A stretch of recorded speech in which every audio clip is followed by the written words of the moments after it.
Greetings, brave warriors and shield maidens. If you seek the strength and wisdom of the ancient Vikings, you've come to the right place. Don't waste time. Subscribe to the channel now and join our horde to strengthen this community of true Vikings. As you can see, our channel is new, so your subscription is crucial to our growth. If you're a true fan of the Vikings, show your support. Let the power of the Viking axe guide your hand to click the like button, and in the comments, tell us which city you're watching from so we know where in the world our stories are reaching, all because the fjord lay still as glass, reflecting the brooding sky above. Aud stood at the edge of the wooden dock, her eyes fixed on the horizon where the sea met the heavens. The air was thick with the scent of salt and pine, a familiar comfort that did little to ease the ache in her chest. She clutched a carved wooden amulet in her hand, her knuckles white with tension. Behind her, the village of Ålesund bustled with activity. The clang of hammers on anvils and the shouts of fishermen returning with their catch filled the air. But for Aud, the world had fallen silent the moment the raven arrived with its dark message tied to its leg. "My lady," a voice called out, breaking through her reverie. Aud turned to see Gyda, her handmaiden, approaching with quick steps. The young woman's face was etched with concern. "The messenger from King Harald. He awaits you in the great hall." Aud nodded, squaring her shoulders. "Thank you, Gyda. I'll be there shortly." As Gyda hurried back, Aud took a deep breath, steeling herself for what was to come. She knew in her heart what the messenger would say, but hearing it spoken aloud would make it real, irrevocable. The great hall loomed before her, its dragon-headed roof beams seeming to watch her approach. Inside, the fire pit cast flickering shadows across the faces of those gathered. At the far end, a man in a travel-stained cloak stood waiting, his expression grim. Aud took her seat in the high-backed chair that had been her husband's. The wood was smooth beneath her hands, worn by years of use.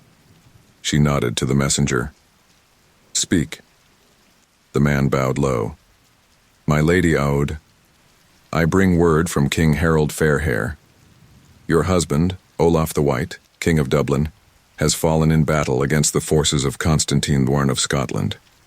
A murmur rippled through the hall. Aud's grip tightened on the armrests, but her face remained impassive.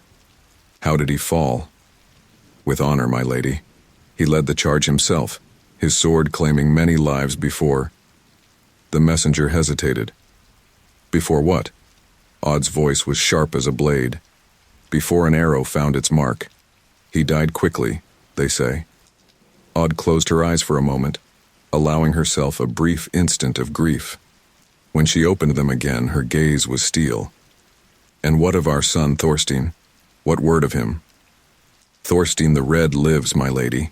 He rallied the men after his father's fall and managed to secure a retreat.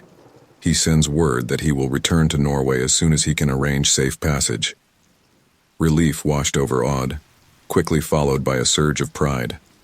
Her son, barely a man, had shown the leadership of a true Viking. She nodded to the messenger. "You have my thanks for bringing this news. You'll be given food and lodging for the night." As the man was led away, Aud rose to her feet.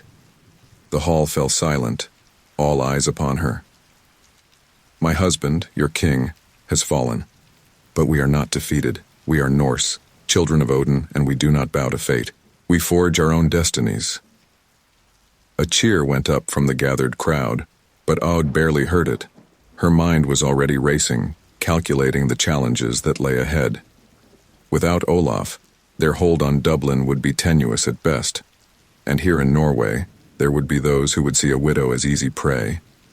As the hall emptied, Aud found herself alone with her thoughts. The fire had died down to embers, casting long shadows across the floor. It was in this moment of solitude that she allowed a single tear to fall. "You always said you'd die with a sword in your hand," she whispered to the empty chair beside her. "I hope you found your way to Valhalla, my love." A sudden gust of wind blew through the hall, causing the remaining flames to dance wildly. Aud felt a chill run down her spine, and for a moment, she could have sworn she heard the distant sound of ravens' wings. The next morning dawned gray and cold. Aud had slept little, her dreams plagued by visions of battle and the cries of the Valkyries. As she broke her fast with a simple meal of bread and smoked fish, Gyda approached once more. "My lady, there's a woman here to see you. She says she's a vulva." Aud's eyebrows rose. A vulva, a seeress, was not someone to be turned away lightly. "Send her in." Moments later, a figure entered the hall. She was tall and lean, wrapped in a cloak of deep blue adorned with intricate silver embroidery. Her face was lined with age, but her eyes were sharp and clear as mountain springs. "Aud the deep-minded," the woman said, her voice carrying the weight of years. "I am Astrid, and I have seen your fate in the threads of the Norns." Aud gestured for Astrid to sit. "And what have you seen, Vulva?" Astrid's eyes seemed to look beyond Aud, into some unseen realm. "I see a great journey across storm-tossed seas. I see a land of fire and ice, where your name will be written in the very bones of the earth." "You speak in riddles," Aud said, her voice tinged with frustration. "I have no time for games. My husband is dead, and my son fights for his life in a foreign land." Astrid's gaze snapped back to Aud, suddenly intense. "Your husband feasts in Odin's hall, and your son's weird is not yet spun. But you, Aud, you have a destiny that stretches beyond the horizons of this world." Before Aud could respond, the doors of the hall burst open. Thorstein the Red strode in, his armor still bearing the marks of recent battle. His face was gaunt with exhaustion, but his eyes blazed with a fierce light. "Mother," he said, crossing the room in long strides to embrace Aud. "I have returned." Aud held her son tight, feeling the strength in his arms and the rapid beat of his heart. When they parted, she saw the man he had become, forged in the fires of war. "Thorstein," she said, her voice thick with emotion, "you honor your father's memory." Thorstein's jaw tightened at the mention of Olaf. "The Scots will pay for what they've done. I've come to gather more men, to return and claim what is ours by right." Aud studied her son's face, seeing the hunger for vengeance burning there. She glanced at Astrid, who watched the exchange with knowing eyes. "Perhaps," Aud said carefully, "there is another path. One that leads not back to Dublin, but to new lands and greater glory." Thorstein frowned. "What do you mean, mother?" Aud took a deep breath, feeling the weight of destiny settling upon her shoulders. "I have heard tales of islands to the north and west, lands untamed and unclaimed, where a bold leader might carve out a kingdom of their own." "You speak of Orkney, Shetland, perhaps even the fabled Iceland?" Thorstein's eyes widened with interest. "I do," Aud nodded. "But such an endeavor would require careful planning, strong allies, and—" She paused, looking at Astrid once more. "The favor of the gods." Astrid stepped forward, her presence suddenly filling the room. "The Norns have woven your fate, Aud the deep-minded. Will you heed their call?" The hall fell silent, the crackle of the fire the only sound. Aud felt the eyes of her son, the vulva, and the ghosts of her ancestors upon her. In that moment, she saw the path before her, fraught with danger, but blazing with possibility. "I will," she said, her voice ringing with conviction. "We are the children of Vikings, of explorers and conquerors. We will not cower in the shadow of loss, but stride boldly into a new dawn." Thorstein's face split into a fierce grin. "Then let us begin, mother. We have a saga to write." As if in response to her words, a gust of wind swept through the hall, causing the banners to snap and the flames to leap high. Aud felt a surge of energy course through her, as if the very spirit of adventure had taken root in her heart. The winds of change were blowing, and Aud the deep-minded stood ready to set sail upon them, towards a destiny greater than any she could have imagined. The longhouse buzzed with activity as Aud pored over a crudely drawn map spread across the great oak table. Flickering torchlight cast dancing shadows on the walls, where shields and weapons hung, silent witnesses to the plans being forged. Thorstein paced the length of the room, his hand resting on the pommel of his sword. "Mother, I've spoken with the men. They're eager for action, for a chance to prove themselves." Aud looked up, her eyes sharp. "And what of the women, Thorstein? Have you spoken with them as well? This journey will require more than just warriors." Her son had the grace to look abashed. No, I haven't." "Then perhaps it's time you learned to see beyond the edge of a blade," Aud said, her tone softening. "A new settlement needs farmers, weavers, healers. We're not just planning a raid.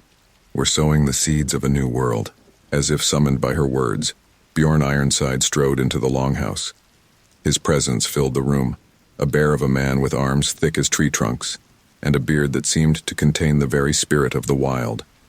His eyes, however, held a cunning that belied his brutish appearance. "Lady Aud," he rumbled, inclining his head, "I couldn't help but overhear talk of a great journey. I'd be interested in hearing more." Aud studied the newcomer, weighing his worth. She had heard tales of Bjorn Ironside, son of the legendary Ragnar Lothbrok.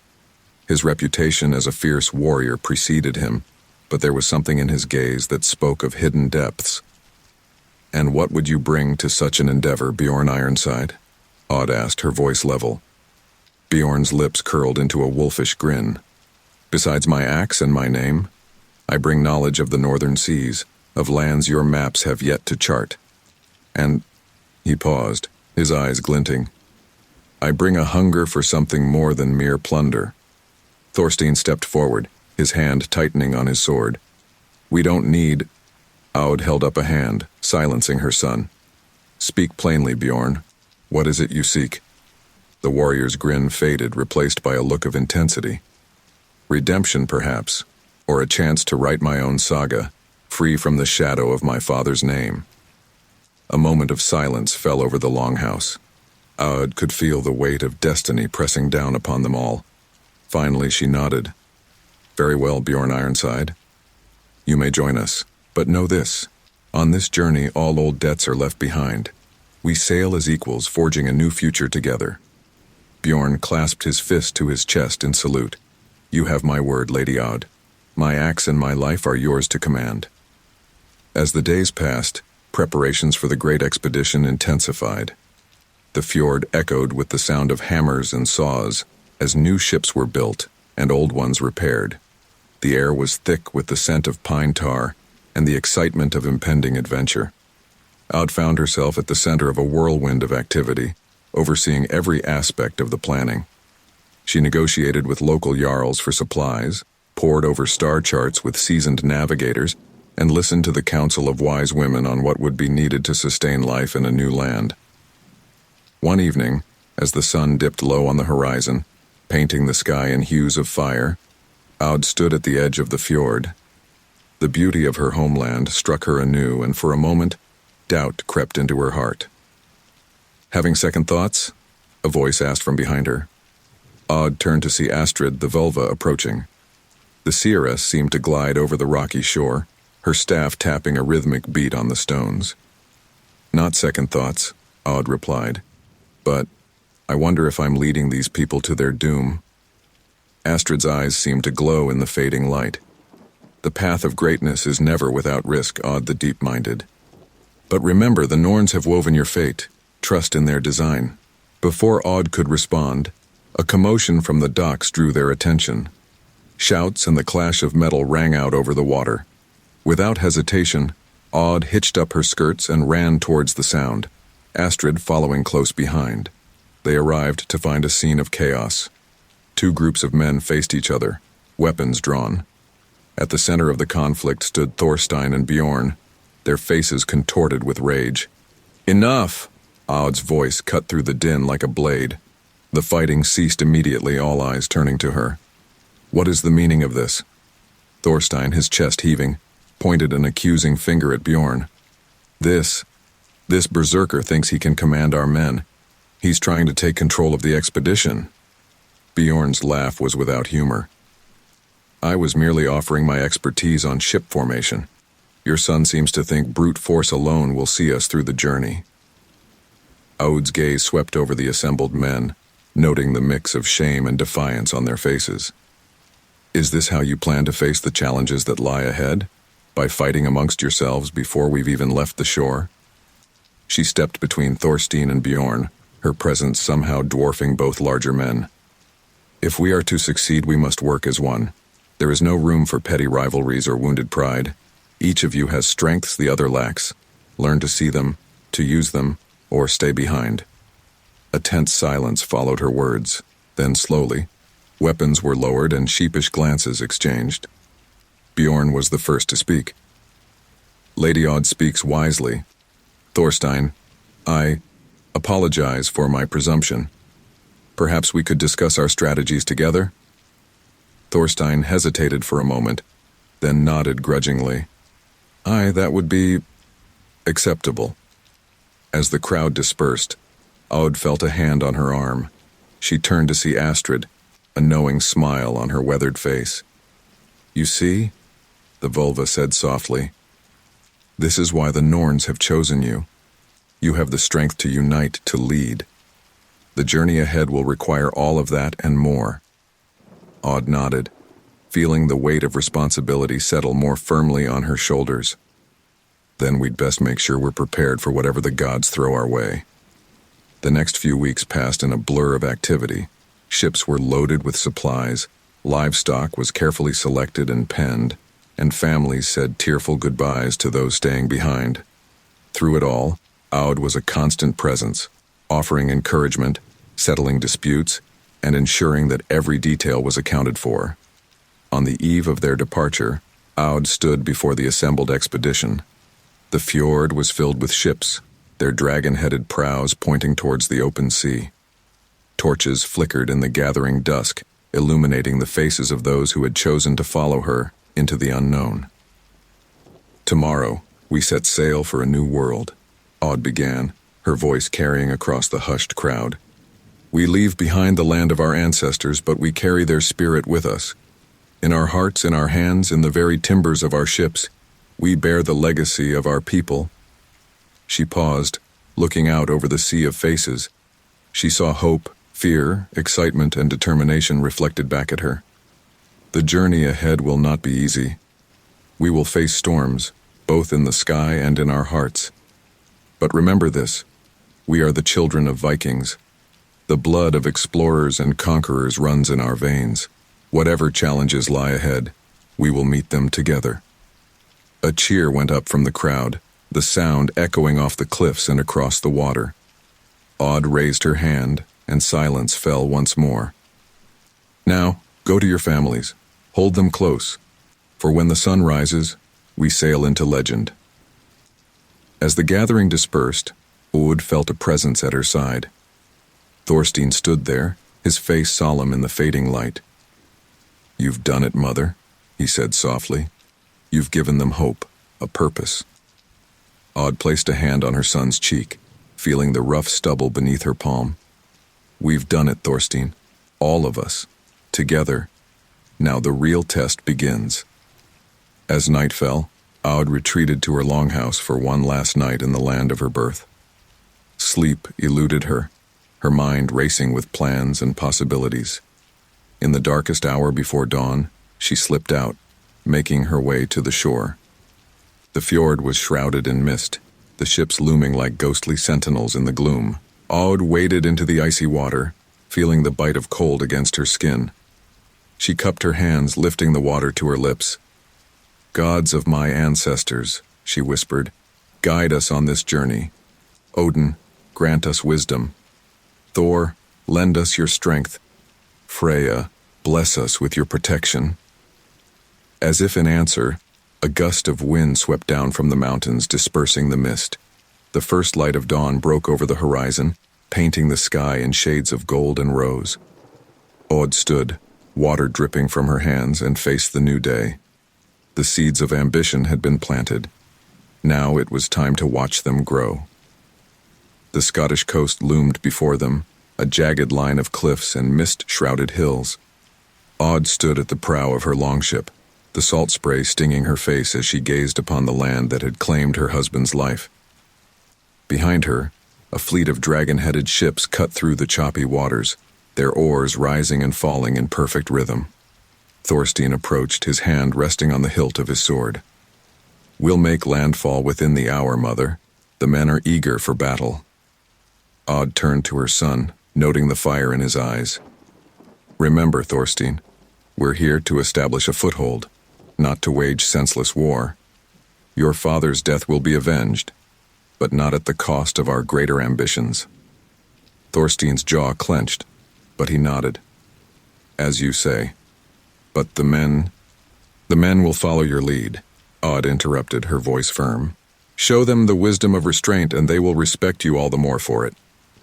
As they neared the shore, a horn sounded from one of the trailing ships. Odd squinted against the glare of the sun on the water, spotting a group of riders on the beach ahead. "It seems we're expected," she murmured. Bjorn Ironside materialized at her side, his massive frame casting a shadow over the deck. "Shall we greet them with steel, Lady Odd?" Odd shook her head. "No. We'll hear what they have to say, but be ready for treachery."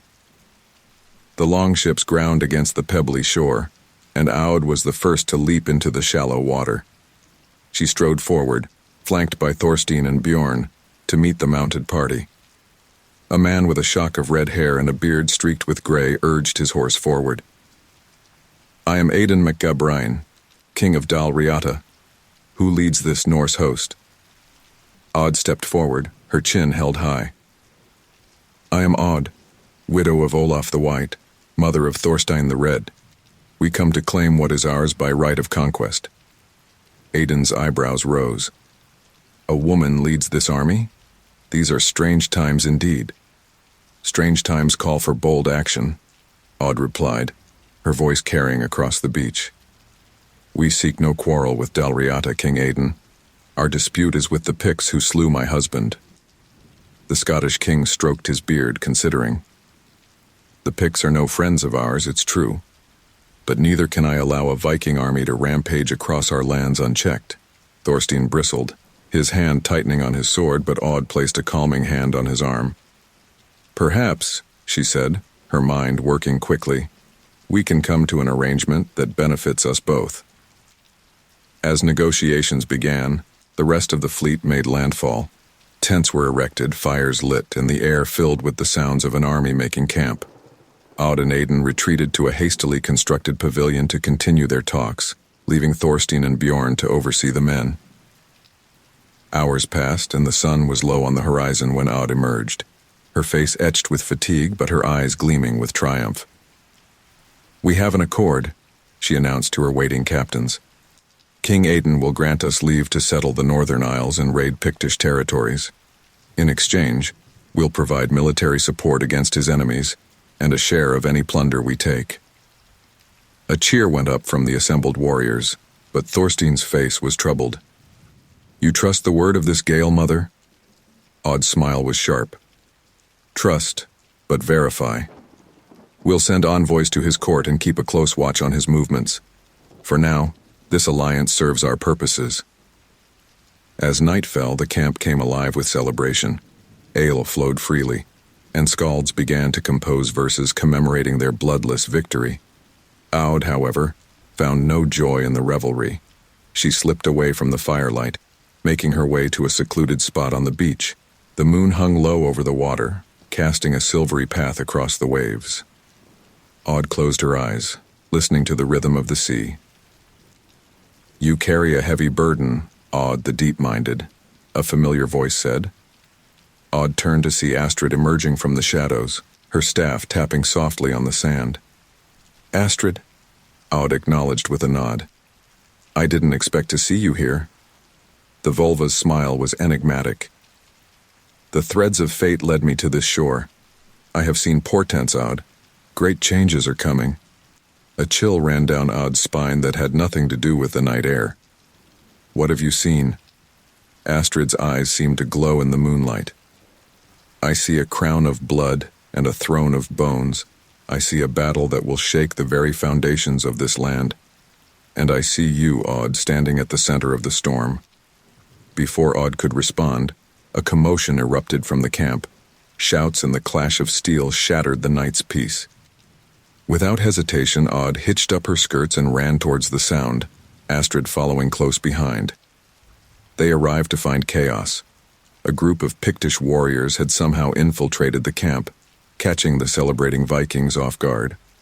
In the center of the melee, Thorstein fought like a man possessed, his sword a blur of motion as he cut down foe after foe.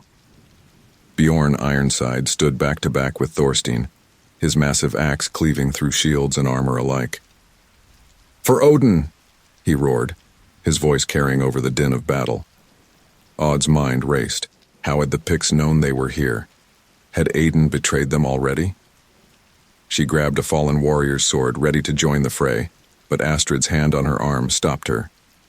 "This is not your battle, Aud," the Volva said, her voice urgent. "You must survive to lead your people." Gritting her teeth in frustration, Aud nodded. She began shouting orders, rallying the scattered Vikings and organizing a defense. Slowly, the tide of battle turned. As dawn broke, the last of the Pictish raiders were either slain or driven off. The beach was littered with bodies, the sand stained red with blood. Odd moved among the wounded, offering words of comfort and overseeing the care of the injured. Thorstein approached, his armor splattered with gore. "We've captured one of their leaders," he reported, his voice hoarse from shouting. "He might have information we need." Odd nodded grimly. "Bring him to me." The Pictish warrior was dragged before her, battered but defiant. Odd studied him for a moment, then spoke in his own tongue, surprising both the prisoner and her son. "Who sent you?" she demanded. The man spat blood onto the sand. "We need no one to send us against Viking dogs." Odd's eyes narrowed. "You lie. This attack was too well coordinated to be a random raid. Speak the truth, and I'll grant you a clean death." For a moment, the warrior's resolve seemed to waver. Then, with a snarl, he lunged forward, a hidden knife flashing in his hand. Thorstein reacted instantly, his sword plunging into the Pict's chest. As the man fell, his dying words escaped in a whisper. "The Raven King sends his regards." Silence fell over the assembled Vikings. Odd felt a chill settle in her bones. The Raven King, a name whispered in fear throughout the northern lands. A shadowy figure said to command armies of berserkers and dark sorcery. "Mother," Thorstein said, his voice low. "What does this mean?" Odd straightened, her face a mask of determination. "It means our task has become more complicated. We face not just rival clans and kingdoms, but a power that seeks to destroy us before we've even begun." She turned to address her people, her voice ringing out across the blood-soaked beach. "We have been tested and we have prevailed, but this is only the beginning. The road ahead is fraught with danger, but we will not falter. We are Vikings, children of Odin, and we fear no man or king." A roar of approval went up from the assembled warriors. Aud felt their energy, their determination, and knew that they would follow her into the very jaws of hell if she asked it of them. As the cheers subsided, Aud turned to Bjorn Ironside. "We need to fortify our position. Send scouts to survey the surrounding lands. I want to know every hill, every valley, every potential ambush point." Bjorn nodded, a fierce grin on his face. "It will be done, Lady Odd." Thorstein stepped closer, his voice low. "And what of King Aiden? Could he have betrayed us?" Odd's eyes hardened. "We'll soon find out. Prepare a party to ride to his stronghold. It's time we had a more pointed discussion about the terms of our alliance."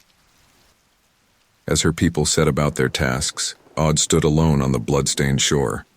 The sun climbed higher in the sky, burning away the morning mist. She could feel the weight of destiny pressing down upon her, heavier than ever before. The price of power was high, paid in blood and lives. But Odd the deep-minded was determined to see her vision realized no matter the cost. The seeds of ambition had been sown in blood. Now they would grow into a legacy that would echo through the ages. The great hall of Dalriata echoed with heated voices. Odd stood before King Aiden, her eyes blazing with barely contained fury.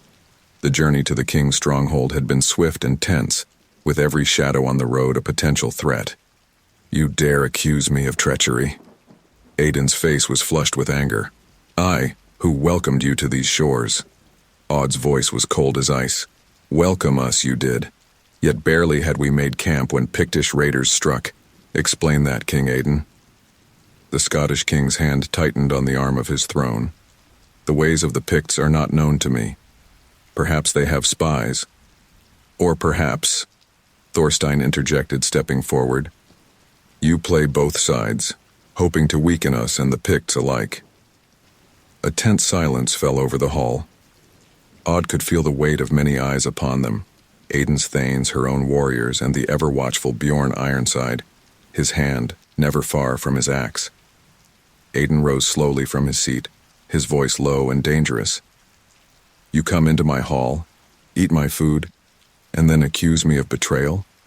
I should have your heads for this. In an instant, weapons were drawn on both sides. The air crackled with the promise of violence.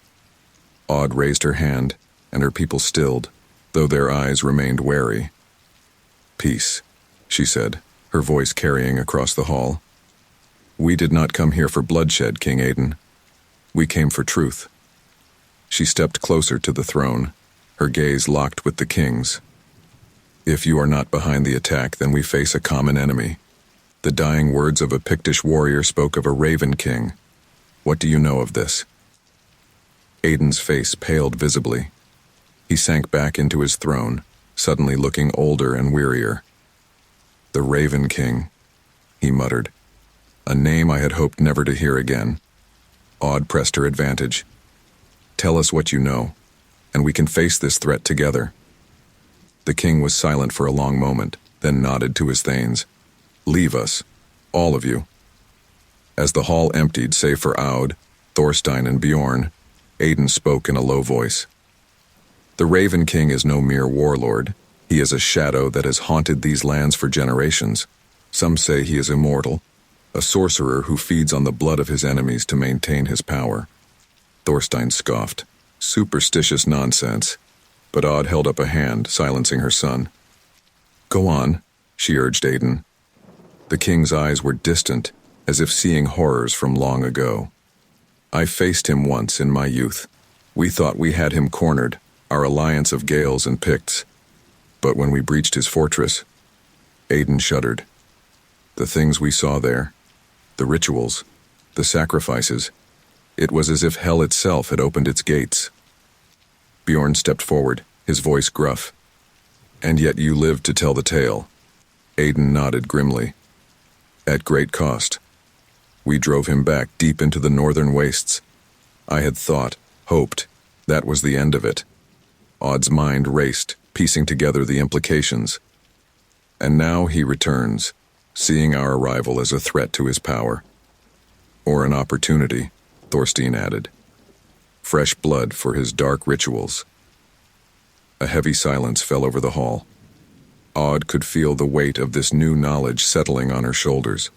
The path ahead, already fraught with danger, now seemed even more treacherous. What will you do? Aidan asked, his voice barely above a whisper. Odd straightened, her decision made. We continue north.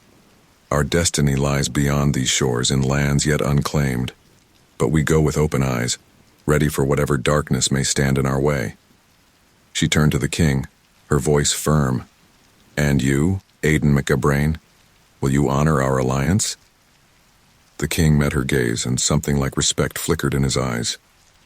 Aye, he said at last. You'll have no treachery from me, Odd the deep-minded. May your gods watch over you in the trials to come. As they left the hall, Thorstein pulled Odd aside. Mother, is this wise? To sail north, knowing what awaits us? Odd placed a hand on her son's cheek, feeling the rough stubble beneath her palm. Our course was set the moment we left Norway, Thorstein. We cannot turn back now. Bjorn's deep voice rumbled behind them. Besides, what Viking worth his salt fears a fight, even against dark powers? Odd nodded, a grim smile on her face. Prepare the men. We sail with the morning tide. The next few days were a flurry of activity. Ships were repaired and reprovisioned, weapons sharpened, and strategies debated long into the night. Odd oversaw it all, her mind never far from the challenges that lay ahead. On the eve of their departure, As the sun dipped low on the horizon, painting the sky in hues of fire, Aud found herself once again drawn to the shore. The beauty of the land struck her anew, and for a moment, doubt crept into her heart. "The threads of fate grow tangled," a familiar voice said behind her. Aud turned to see Astrid approaching, the Volva's staff tapping a rhythmic beat on the rocky shore.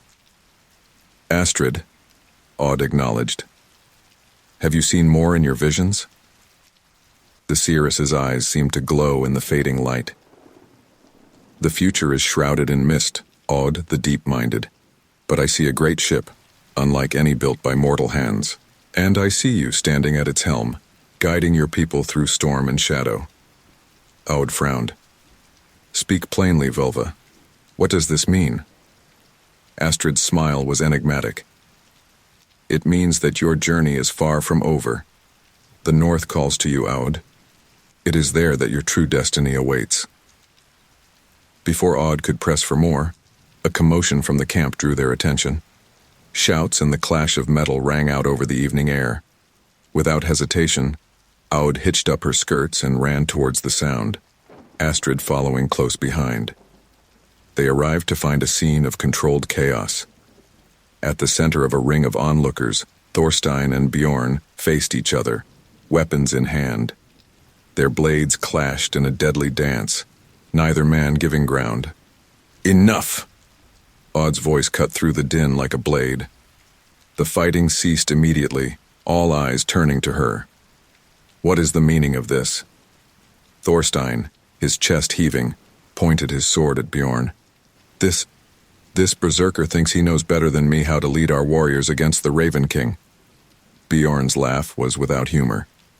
"I merely suggested that charging blindly into battle might not be the wisest course of action. Your son seems to think that bravery alone will win the day." Aud's gaze swept over the assembled men, noting the mix of excitement and apprehension on their faces. "Is this how you plan to face the challenges that lie ahead? By fighting amongst yourselves before we've even left these shores?" She stepped between Thorstein and Bjorn, her presence somehow dwarfing both larger men. "If we are to succeed, we must work as one. There is no room for petty rivalries or wounded pride. Each of you has strengths the other lacks. Learn to see them, to use them, or stay behind." A tense silence followed her words. Then slowly, weapons were lowered, and sheepish glances exchanged. Bjorn was the first to speak. "Lady Aud speaks wisely. Thorstein, I apologize for my presumption. Perhaps we could discuss our strategies together?" Thorstein hesitated for a moment, then nodded grudgingly. "Aye, that would be acceptable." As the crowd dispersed, Aud felt a hand on her arm. She turned to see Astrid, a knowing smile on her weathered face. "You see?" the Volva said softly. "This is why the Norns have chosen you. You have the strength to unite, to lead. The journey ahead will require all of that and more." Aud nodded, feeling the weight of responsibility settle more firmly on her shoulders. "Then we'd best make sure we're prepared for whatever the gods throw our way." That night, as the camp settled into an uneasy sleep, Aud found herself unable to rest. She paced the shoreline, her mind racing with plans and possibilities. In the darkest hour before dawn, she made a decision. Gathering her most trusted advisors, Thorstein, Bjorn, and Astrid, Aud led them to a secluded cove. There, bathed in the pale light of the moon, she shared her vision. "We cannot simply sail north and hope for the best," she began. "We need a ship that can outrun our enemies, weather any storm, and strike fear into the hearts of those who would stand against us." Thorstein frowned. "But our longships are the finest in the world. What more could we need?" Aud's eyes gleamed with determination. "We will build a ship unlike any seen before, larger, faster, more seaworthy, a vessel worthy of the sagas." Bjorn stroked his beard thoughtfully. "It would take time, resources we may not have." "Then we make time," Aud declared. "We'll establish a temporary settlement here, gather what we need, and when our ship is ready, We'll sail north with the blessings of the gods themselves. Astrid nodded slowly, her eyes distant. Yes, I see it now. A ship with the heart of a dragon and the soul of a Valkyrie. It will carry you to your destiny, Odd, the deep-minded. As the first light of dawn broke over the horizon, Odd stood tall, facing the sea that would soon bear them to unknown lands. The call of the north echoed in her heart, a siren song of adventure and destiny. We are the children of Vikings, she said, her voice carrying on the morning breeze, and we will write our names in the very stars themselves. With renewed purpose, Odd and her people set about the monumental task of building their future. The great ship, which they would come to call Raven's Wing, began to take shape on the shore. And with every plank laid, every nail driven, the legend of Odd the Deep-Minded grew. The north was calling, and Odd was determined to answer, no matter the cost. The dawn broke cold and gray over the Scottish coast. A mist clung to the shore, shrouding the massive shape that loomed at the water's edge. Odd stood before the Raven's Wing, her eyes tracing the sleek lines of the ship that had consumed their lives for the past months. Thorstein approached, his breath visible in the chill air. The last of the supplies are being loaded, Mother. We're ready to sail with the tide. Odd nodded, her face etched with determination. And our people? Are they prepared for what lies ahead? As ready as they'll ever be, Thorstein replied, though there's talk, whispers of the dangers we face. Before Odd could respond, a commotion erupted near the ship. Bjorn Ironside's voice boomed across the beach. Make way for the Jarl. Through the parting crowd strode Jarl Hakon, his fur-lined cloak billowing in the sea breeze. His eyes locked onto Aud, a mixture of admiration and calculation in his gaze. Lady Aud, he called out, his voice carrying easily over the murmur of the crowd. I've come to offer you one last chance at safety and prosperity. Aud's eyebrow arched. And what chance would that be, Jarl Hakon? The Jarl spread his arms wide, a benevolent smile on his face. Return with me to Norway, become my wife. Together we could rule an empire that would make even Harald Fairhair envious. A hush fell over the assembled Vikings.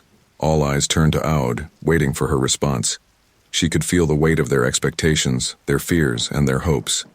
Aud stepped forward, her voice clear and strong. Jarl Hakon, your offer is generous. But my path lies not in Norway, nor as anyone's wife. My destiny calls me north, to lands unknown and adventures yet to be written. Hakon's smile faltered, replaced by a look of barely contained anger. You would choose the unknown over the security I offer? The perils of the sea over a throne? I would choose freedom, Aud replied, her eyes flashing. The freedom to forge my own path, to lead my people to a new home where we answer to no one but ourselves and the gods. A cheer went up from the crowd, quickly silenced by Hakon's raised hand. And what of the dangers that await you? The Raven King and his dark powers? Aud's laugh was sharp and sudden. Do you think we fear shadows and whispers, Jarl Hakon? We are Vikings. We face our fears with steel in hand and fire in our hearts. She turned to address her people, her voice ringing out across the beach. Hear me, children of the North. The journey ahead is fraught with peril, yes, but it is also ripe with promise. Beyond these shores lie lands untamed, riches unclaimed, and sagas yet to be sung. Who among you would turn back now when adventure calls? A roar of approval shook the very air. Weapons were raised, shields pounded. Aud could feel the energy of her people, their determination and their trust in her leadership. Hakon's face darkened. You're leading them to their doom, Aud the Deep-Minded. And for what? A fool's dream of glory? Aud's smile was cold. Perhaps, but it is our dream, Jarl Hakon, our choice, and we make it freely. With a gesture, she signaled to Bjorn and Thorstein. Prepare to cast off. We sail with the tide. As her people rushed to make final preparations, Aud turned back to Hakon. You're welcome to stay and watch us depart, Jarl, Or you can return to Norway and tell Harold Fairhair that the children of Viking still roam free beyond his reach. Hakon's hand tightened on the hilt of his sword, but he made no move to draw it. You'll regret this decision, Odd. When the storms rage and the Raven King's shadow falls upon you, remember that I offered you safety. I'll remember, Odd replied, her voice soft but steel. And I'll laugh as we sail through the heart of the tempest. With that, she turned her back on Hakon and strode towards the Raven's Wing.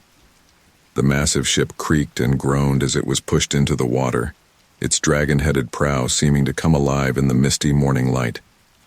Odd took her place at the stern, her hand resting on the intricately carved tiller.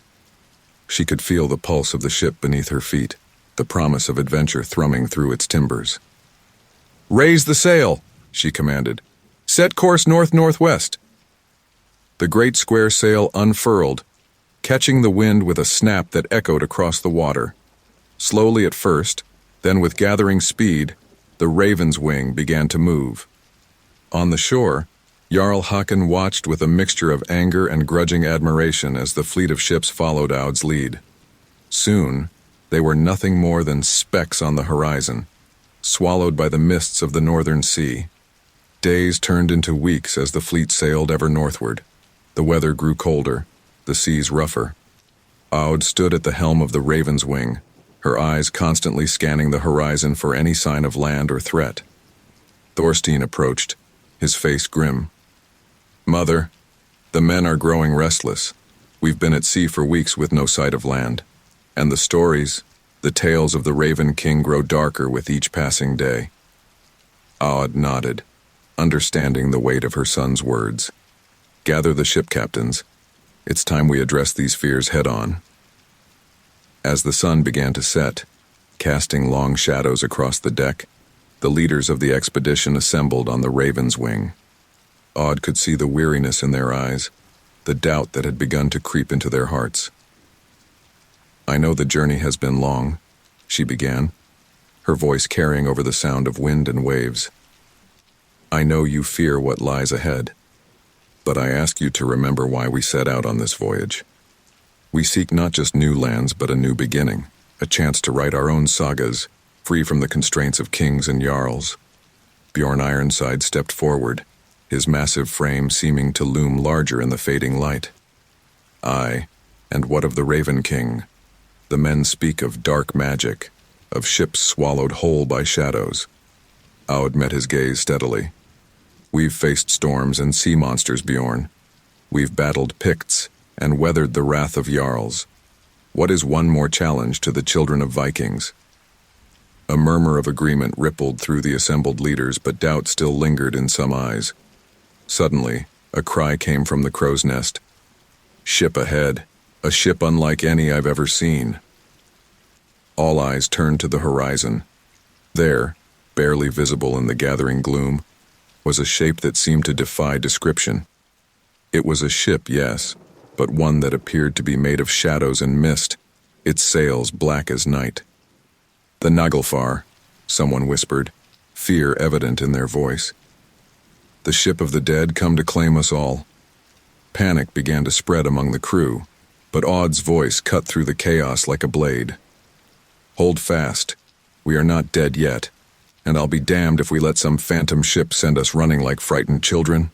She turned to Astrid, who had appeared silently at her side. "Völva, what do your visions tell you of this?" Astrid's eyes were distant, seeing things beyond mortal ken. "I see. A test. A challenge set before us by the gods themselves. How we face it will determine our fate." Aud nodded, her decision made. "Then we face it head-on. Thorstein, signal the fleet to form up behind us.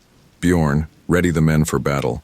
If this is the Raven King's doing, let him see that we do not cower in the face of his magic." As the Raven's Wing surged forward, cutting through the waves towards the ghostly ship, Aud felt a strange calm settle over her.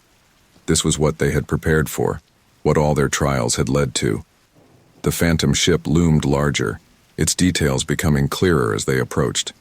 Its hull seemed to be made of twisted blackened wood, faces of the damned visible in its grain.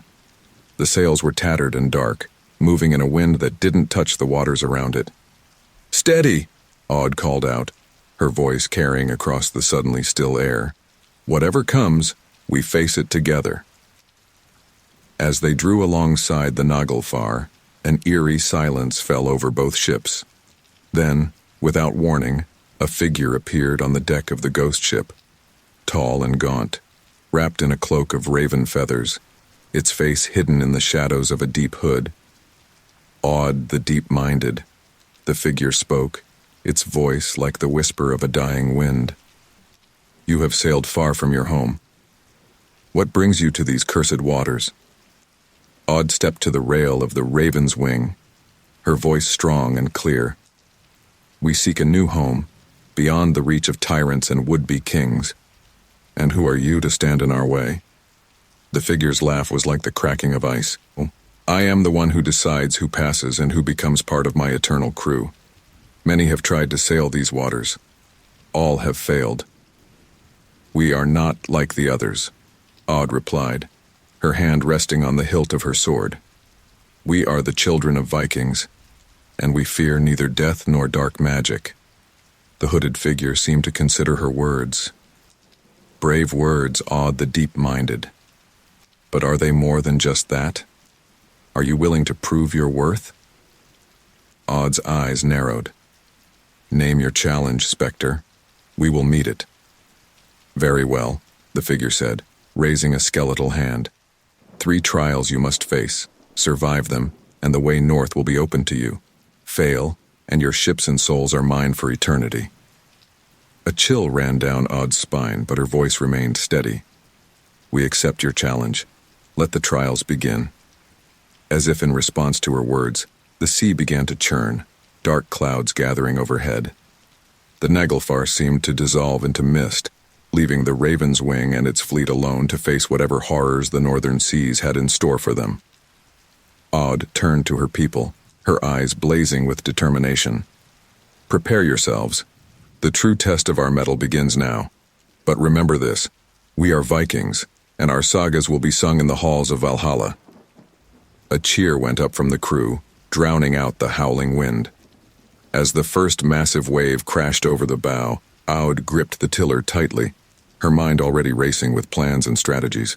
The voyage into the unknown had truly begun, and with it the legend of Aud the Deep-Minded would be forged in the crucible of the northern seas. The Raven's Wing crested another massive wave, its timbers groaning under the strain.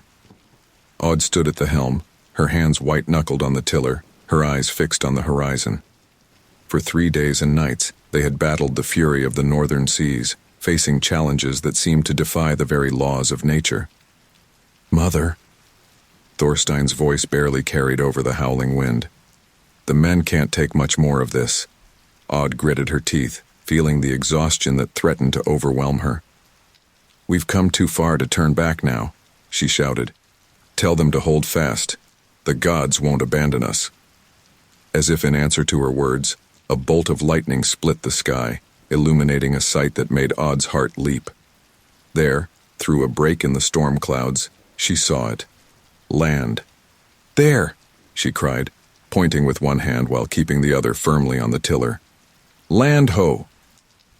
A ragged cheer went up from the crew, their spirits lifting at the sight of their goal.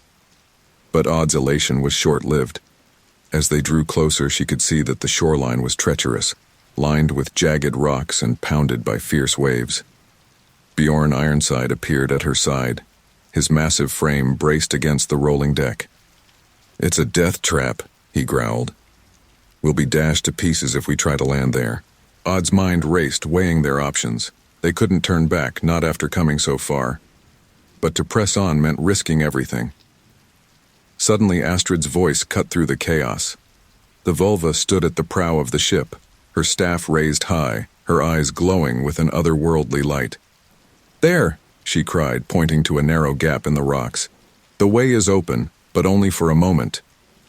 Aud made her decision in an instant. "All hands to stations!" she roared. "Prepare for landing." With a skill born of desperation and years of seamanship, Aud guided the Raven's Wing towards the gap. The ship lurched and bucked, waves crashing over the bow, threatening to swamp them at any moment. "Odin, guide us," Aud whispered, her eyes never leaving their target. For a heart-stopping moment, it seemed they would miss the opening. Then, with a grinding of wood against stone that set every tooth on edge, they slipped through. The Raven's wing shot into a sheltered bay, the sudden calm almost as shocking as the storm had been. As the ship's momentum carried them towards a black sand beach, Aud allowed herself a moment of pure, unadulterated relief. They had made it. The moment the ship ground to a halt on the shore, the crew erupted into cheers and embraces. Men fell to their knees, kissing the ground and offering thanks to the gods. Aud, however, knew their trials were far from over. "Thorstein, Bjorn," she called out, "organize landing parties. We need to secure a perimeter and find fresh water." As her orders were carried out, Aud took a moment to survey their new home. The landscape before her was unlike anything she had ever seen. Steam rose from cracks in the black earth, and in the distance, a mountain belched fire into the sky. "Astrid," Aud said, turning to the vulva who had appeared silently at her side. "What manner of land is this?" The seeress's eyes were distant, seeing things beyond mortal ken. "This is a land of fire and ice," Aud the deep-minded, "a place where the very earth breathes and the old powers still hold sway." Before Aud could question her further, a shout went up from one of the landing parties. "Lady Aud, you need to see this." Aud hurried over, Thorstein and Bjorn close behind. What she saw made her breath catch in her throat. There, carved into a cliff face, were runes, Norse runes. "We are not the first to come here," Thorstein said, his voice filled with wonder. Bjorn stepped forward, running his hand over the ancient markings. "It's a warning," he growled. "It speaks of spirits, angry spirits that guard this land." Aud felt a chill that had nothing to do with the cold wind. "Can you read more?" Bjorn squinted at the runes. It's signed. Floki Vilgerdarson. By the gods, that's the man who first discovered Iceland," Aud finished, her mind reeling with the implications. A murmur went through the gathered crowd. They had all heard the tales of Floki, the great explorer who had found this mysterious northern land. But to find evidence of his passage here, in this forbidding place. Aud straightened, her voice carrying over the whispers. "This changes nothing. We came here to build a new home, and that is what we will do. Floki may have discovered this land, but we will tame it." As if in response to her words, the ground beneath their feet trembled. In the distance, the fire mountain roared, sending a plume of ash into the sky. "The land itself challenges us," Astrid murmured. "We must make peace with it, or it will destroy us." Aud nodded, her mind already formulating a plan. "Thorstein, begin setting up a temporary camp. Bjorn, take a party and scout the immediate area. I want to know what resources we have to work with." As her people set about their tasks, Aud turned to Astrid. "You spoke of angry spirits. How do we appease them?" The vulva's smile was enigmatic. "The old ways, Aud. We must honor the land, make offerings to the spirits that dwell here. Only then will they accept us." Aud nodded, her decision made. "Prepare the ritual, Astrid. We'll do it at sunset." As the day wore on, the reality of their situation began to sink in. The land, while breathtakingly beautiful, was harsh and unforgiving. Steam vents made parts of the ground too hot to walk on, while other areas were covered in ice so thick it seemed impenetrable. Yet there was also promise. Bjorn's scouting party returned with reports of rich fishing grounds and land that, while strange, could potentially be farmed. Hot springs dotted the landscape, offering warmth and the possibility of comfortable bathing even in the coldest weather. As the sun began to set, casting an otherworldly glow over the landscape, Aud gathered her people for the ritual. Astrid had prepared an altar of sorts, using stones from the beach and wood from their ship. "Children of the North," Aud began, her voice carrying over the assembled crowd. "We stand on the threshold of a new world. A world that has already tested us, and will test us again. But we are Vikings, and we do not shrink from challenges. She raised a horn filled with mead, the last of their stores from Norway. We offer this to the spirits of this land. We come not as conquerors, but as new children, seeking a home. Accept us, guide us, and we will honor you in return. As Aud poured the mead onto the ground, a hush fell over the gathering. For a moment it seemed as if the very air held its breath. Then, a warm wind swept through the camp, carrying with it the scent of growing things and the promise of spring. Astrid's eyes widened. "The spirits have heard us," she whispered. They accept our offering." A cheer went up from the crowd, but Aud remained cautious. Acceptance was only the first step. They still had a long, hard road ahead of them. As the celebration began in earnest, Thorstein approached his mother. "What now?" he asked, his voice low. Aud's gaze swept over their fledgling settlement, taking in the mix of hope and apprehension on the faces of her people. "Now," she said, "we build, we learn, we adapt. This land may be harsh, but it's ours, and we will make it home." Over the next few weeks, the settlement began to take shape. Longhouses were constructed, using techniques adapted to the strange materials available to them. The black sand and volcanic rock proved challenging to work with, but Aud's people were nothing if not resourceful. Food was a constant concern. While the fishing was good, they needed to establish crops quickly if they were to survive the winter. Aud spent long hours with the farmers, experimenting with different planting techniques and seeds they had brought from Scotland. One morning, as Aud walked the perimeter of the settlement, she came across Bjorn Ironside staring out at the sea.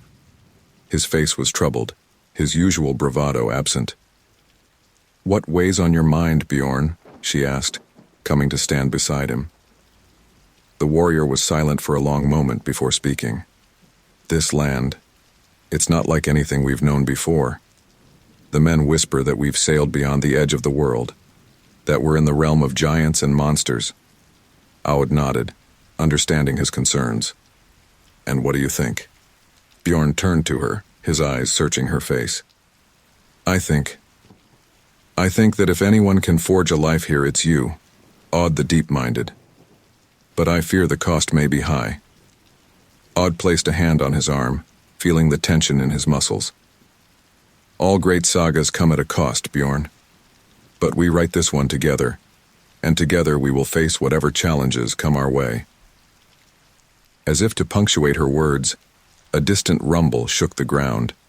The fire mountain was restless again, a constant reminder of the volatile nature of their new home. Bjorn's hand went to his axe, a reflexive gesture. "And what of the Raven King? Do you think he's forgotten us?" Aud's eyes hardened. "I doubt it. But let him come if he dares. We've faced his trials and emerged stronger. This land may be harsh, but it's ours now, and we'll defend it with every breath in our bodies." As they stood there, watching the sun rise over their new home, Aud felt a sense of purpose stronger than anything she had known before. They had crossed the sea, faced storms and spirits, and claimed a land of fire and ice as their own. The saga of Aud the Deep-Minded was far from over. In fact, she realized, it was only just beginning. The settlement had grown in the months since their landing. What had once been a barren stretch of black sand was now a bustling community of longhouses, workshops, and rudimentary farms. The air was filled with the sounds of hammering, the bleating of goats, and the laughter of children who had been born on this strange new shore. Aud stood atop a small hill, surveying the fruits of their labor with a mixture of pride and concern. They had accomplished much, but the challenges seemed never-ending. The land, while bountiful in some ways, was unforgiving in others. The fire mountain, which they now called Eldfjall, rumbled ominously in the distance, a constant reminder of the precarious nature of their existence. "Mother!" Thorstein's voice carried up the hill. "The fishing boats have returned." Aud made her way down to the shore, where men were hauling in nets heavy with silver-scaled fish. It was a good catch, one that would see them through the coming weeks. Yet, as she helped distribute the bounty, she couldn't shake the feeling of unease that had been growing in her gut. Later that evening, as the sun dipped below the horizon, painting the sky in hues of fire that rivaled Eldfjall itself, Aud called a meeting of her closest advisors. They gathered in her longhouse, the largest structure in the settlement, its walls adorned with shields and the mounted head of a great bear Bjorn had slain in their first winter. "Something troubles you, Aud," Astrid said, her eyes sharp despite her advanced years. "The threads of fate are tangled." Aud nodded, her face grim. "There are whispers among the people, talk of a hidden treasure brought from Scotland." Bjorn leaned forward, his massive frame dwarfing the bench he sat on. I've heard the rumors. Some say it's gold taken from monasteries, others that it's ancient artifacts of great power. "And what do you say, Bjorn Ironside?" Aud asked, her gaze piercing. The warrior shifted uncomfortably. I know nothing of any treasure, Lady Aud. But if there is one, it could be trouble. Men have killed for less." Thorstein, who had been pacing by the fire, turned to face the group. "It's more than just rumors of treasure. There's been unrest. Disputes between families that should be allies. And some of the men, they've been acting strangely, paranoid, quick to anger." Aud's frown deepened. She had noticed the changes but had attributed them to the stress of building a new life in this harsh land. Now she wasn't so sure. "There's more," Astrid said, her voice barely above a whisper. "The land spirits are restless. I've seen omens in the flight of ravens, in the patterns of steam from the hot springs. Something dark is stirring." A heavy silence fell over the gathering. Outside, the wind howled, carrying with it the scent of sulfur from Eldfjall. "What would you have us do, Mother?" Thorstein asked. Aud stood, her decision made. "We must find the source of these rumors. If there is a treasure, we need to know what it is and where it came from. And we must be prepared for the possibility that it's not just gold we're dealing with." Bjorn nodded, his hand instinctively going to the haft of his axe. "I'll speak with the men quietly, see what I can learn. And I'll consult the runes," Astrid added. "Perhaps the gods will grant us some insight." As the meeting dispersed, Aud held Thorstein back. "Keep a close eye on the settlement," she said, her voice low. "I fear we may have brought more than just our hopes and dreams from Scotland." The next few days passed in a haze of tension. Aud went about her duties as leader, settling disputes and overseeing the ongoing work of building their new home. But all the while, she watched and listened, gathering scraps of information like pieces of a puzzle. It was on the third night that everything changed. Aud was awakened by the sound of shouting and the clash of steel. She rushed from her longhouse, sword in hand, to find chaos in the streets. Two groups of men were fighting, their faces contorted with rage in the flickering torchlight. At the center of the melee, Aud saw something that made her blood run cold. A small, ornate chest, its lid thrown open to reveal a gleam of gold and jewels. "Stop this madness," she roared, her voice cutting through the din like a blade. The fighting paused, men turning to face her with wild eyes. Aud strode forward, her presence commanding even in her nightclothes. "What is the meaning of this?" she demanded. One of the men, a farmer named Gunnar, stepped forward. His face was streaked with blood, his eyes fever-bright. "The treasure, Lady Aud. It calls to us, whispers promises of power and glory." Aud's gaze fell on the chest. Now that she was closer, she could see that among the gold coins and jewels were other stranger items. A curved dagger with runes etched along its blade, a small statuette of a seated figure with the head of a raven, and at the center of it all, a large black stone that seemed to drink in the light around it. "Where did this come from?" she asked, her voice deadly calm. Silence fell over the gathering. Then from the back of the crowd, a voice spoke up. "It was mine." The men parted to reveal Bjorn Ironside. The great warrior looked haggard, his eyes sunken and haunted. "Bjorn," Aud said, shock and disappointment warring in her voice. "Explain yourself." The warrior stepped forward, his shoulders slumped. I took it from a monastery in Scotland before I joined your expedition. I thought it might be useful, a way to secure our future here. And you didn't think to mention this before now? Thorstein growled, appearing at his mother's side. Bjorn shook his head. I meant to tell you, Lady Odd. But then, the voices started, the dreams. I thought I could control it, but... Astrid pushed her way through the crowd, her eyes fixed on the chest. This is no ordinary treasure, she hissed. These are artifacts of great and terrible power. The black stone? It's a fragment of the Raven King's own heart. A collective gasp went up from the assembled Vikings. Odd felt a chill run down her spine. The Raven King, the shadowy figure who had haunted their voyage north, whose trials they had barely survived. We must destroy it, Odd declared, reaching for the chest. No, Bjorn cried, lunging forward. It's ours, our key to power, to glory. Odd reacted instinctively, bringing the pommel of her sword down on Bjorn's temple. The big man crumpled to the ground unconscious. Thorstein, secure him, she ordered. Astrid, what must we do? The Velva's face was grim. The artifacts must be cleansed, their power neutralized. But the stone, it cannot be destroyed by any means we possess. Ode nodded, her mind racing. Then we'll seal it away. Somewhere it can never be found. As dawn broke over the settlement, Ode stood at the edge of a deep chasm, a rift in the earth caused by Eldfjall's last eruption. In her hands she held a small lead-lined box containing the black stone. Are you sure about this, Mother? Thorstein asked, his face etched with concern. Ode nodded. It's the only way. The stone goes into the chasm, and with it the shadow that has hung over our people.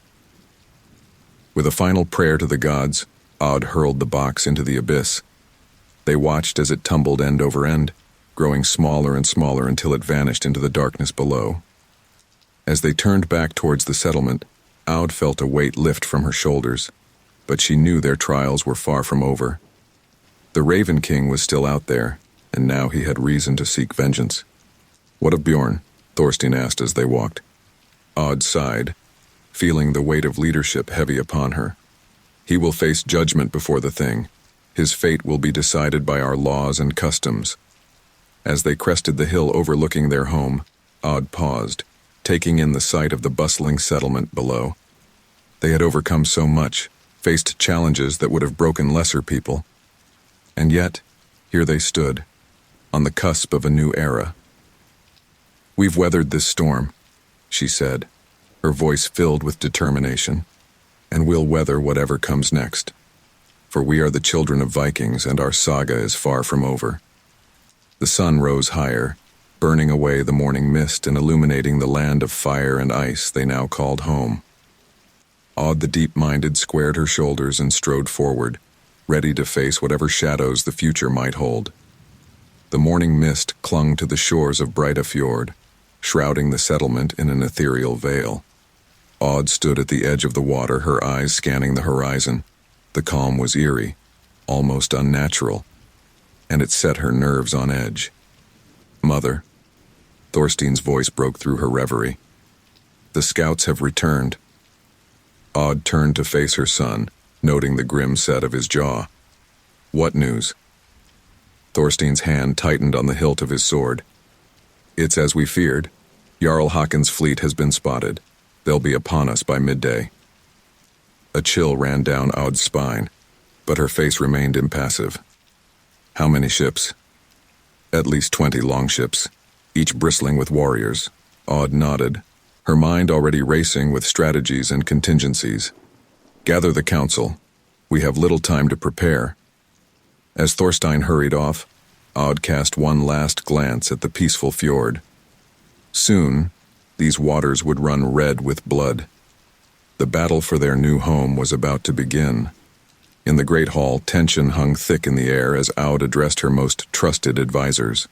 Bjorn Ironside, recently released from confinement after the treasure incident, stood in the corner, his face a mask of shame and determination. Jarl Hakon comes not just for conquest, but for vengeance, Ode began, her voice steady. He seeks to punish us for daring to forge our own path, for rejecting his offer of protection. Astrid the Vulva leaned heavily on her staff. The omens are dark, Odd. I see ravens circling, feasting on the fallen. But whether they are our warriors or Hakon's, the runes do not say. Odd's eyes hardened. We make our own fate, Astrid. Hakon may have numbers, but we have the advantage of terrain and the strength of desperation. This is our home, and we will defend it to the last. Bjorn stepped forward, his massive frame seeming to fill the room. Lady Odd, I know I have no right to ask, but allow me to lead the vanguard. Let me atone for my mistakes with blood and steel. A murmur went through the gathered leaders. Ode studied Bjorn's face, seeing the sincerity in his eyes. After a long moment, she nodded. Very well, Bjorn Ironside. Show us that the legends of your prowess are not mere tavern tales. As the council dispersed to oversee the final preparations, Thorstein pulled his mother aside. Are you sure about this? He asked, his voice low. Trusting Bjorn after what happened? Aud placed a hand on her son's shoulder. In battle, we cannot afford to doubt each other. Bjorn's shame will drive him to great feats of valor. We'll need every advantage we can get. The hours passed in a blur of activity. Women and children were evacuated to caves in the nearby hills, while every able-bodied man and woman prepared for battle. Weapons were sharpened, armor donned, and prayers offered to the gods. As the sun reached its zenith, burning away the last of the morning mist, the first of Hakon's ships appeared on the horizon. Aud stood atop a cliff overlooking the fjord, Thorstein and Bjorn at her side. They come in force, Thorstein muttered, his eyes narrowing at the sight of the approaching fleet. Aud nodded, her face set in grim determination. Let them come. We are the children of Vikings, forged in the fires of this land. We will not bend. We will not break. She turned to address the warriors gathered behind her, her voice ringing out clear and strong. Hear me, defenders of Breidafjord. Today we fight not just for our lives, but for our freedom, for the right to carve our own destiny in this land of fire and ice. Hakon thinks us weak, thinks us easy prey. Let us show him the error of his ways. A roar went up from the assembled warriors, weapons raised in salute. Aud drew her own sword, the blade gleaming in the midday sun. To your positions, let none pass the shoreline. As Hakon's ships drew closer, the defenders of Breidafjord took their places. Archers lined the cliffs, while shield walls formed along the beach. In the shallow waters, hidden stakes waited to puncture the hulls of any ship that ventured too close. The first volley of arrows arced through the air, finding their marks among the approaching Vikings. Men fell from the ships, their cries lost in the growing din of battle. But still, Hakon's fleet pressed on. The first ship to reach the shore was met with a hail of spears and rocks. Its warriors leapt into the surf, only to be cut down by Bjorn and his vanguard. The giant of a man seemed to be everywhere at once, his axe a whirlwind of death. Hold the line, Aud shouted, her voice carrying over the clash of steel and the screams of the dying. Do not let them gain a foothold. For hours, the battle raged. The sand of Breidafjord turned red with blood, bodies washing up on the shore with each incoming wave. Hakon's forces were relentless, but the defenders fought with the desperation of those protecting their home. As the sun began to dip towards the horizon, Aud saw a shift in the tide of battle. Hakon's men, weary from the long assault, began to falter. This was their chance. Thorstein, she called out. Now is the time. Take your chosen warriors and flank them from the east. Cut off their retreat. Her son nodded, gathering a group of their fiercest fighters. They disappeared into the gathering shadows, circling around to strike at Hakon's exposed flank. Aud herself led a charge down the beach, her sword flashing in the fading light. For Breidafjord, she cried, her warriors echoing the call as they crashed into the enemy lines. The fighting was brutal, close-quarters combat that left no room for error. Aud found herself face to face with a hulking warrior, his beard matted with blood, and his eyes wild with battle lust. "Odd the deep-minded," he growled, recognition flashing in his eyes. "Hakon will reward me well for your head." Their swords met in a shower of sparks. Aud was smaller, but quicker, and she used every trick she had learned in her long years of leadership. A feint, a dodge, and then her blade found its mark, slipping between the warrior's ribs. As he fell, Aud saw Thorstein's flanking maneuver begin to take effect. Hakon's men, caught between hammer and anvil, began to break ranks. Victory was within reach. And then, cutting through the chaos of battle, a familiar voice boomed across the beach. "Aud, face me, you treacherous witch." Jarl Hakon himself stood on the prow of his ship, his armor gleaming and his axe held high. He leapt into the surf, cutting down any who stood in his path as he made his way towards Aud. For a moment the battle seemed to pause, warriors on both sides turning to watch this confrontation of leaders. Aud stepped forward, her sword at the ready. "I am here, Hakon. Come and test your might against the woman you thought to make your bride." Their clash was like thunder, the impact of their weapons sending shockwaves through the air. Hakon was stronger, his blows threatening to shatter Aud's defenses. But Aud was cunning, using the terrain and her smaller size to her advantage. "You could have had it all," Hakon grunted between swings. "Power, wealth, the protection of my name." Aud ducked under a wild swing, her blade scoring a hit on Hakon's thigh. "I chose freedom," she spat. "The right to forge my own destiny."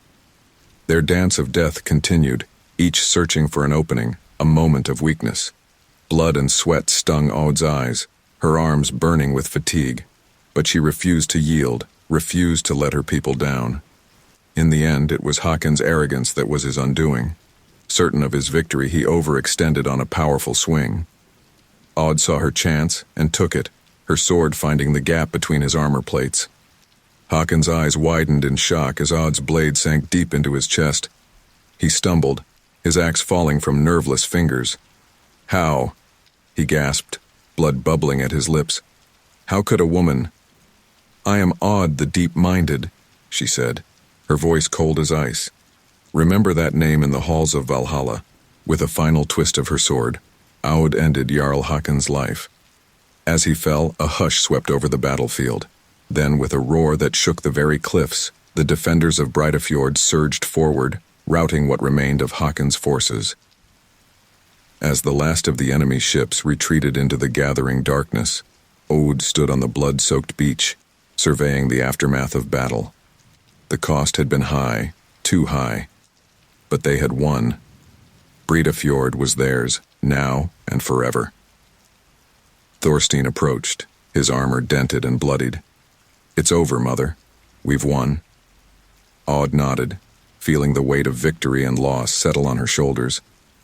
"Yes, my son, but this is only the beginning. Now comes the hard part, building a future worthy of those who fell today." As night fell over Breidafjord, the survivors began the grim task of tending to the wounded and honoring the dead. Aud moved among her people, offering words of comfort and praise. They had faced their greatest challenge and emerged victorious. But even as the first funeral pyres were lit, sending the souls of the fallen to Valhalla, Aud's mind was already turning to the future. They had defended their home, but at a great cost. The road ahead would be long and difficult. Yet as she looked out over the fjord, now peaceful under the light of the rising moon, Aud felt a sense of hope. They had proven themselves worthy of this land of fire and ice. Whatever challenges lay ahead, they would face them together, as one people, forged in the crucible of battle and united by a common dream. The saga of Aud the Deep-Minded and her people was far from over. In fact, it had only just begun.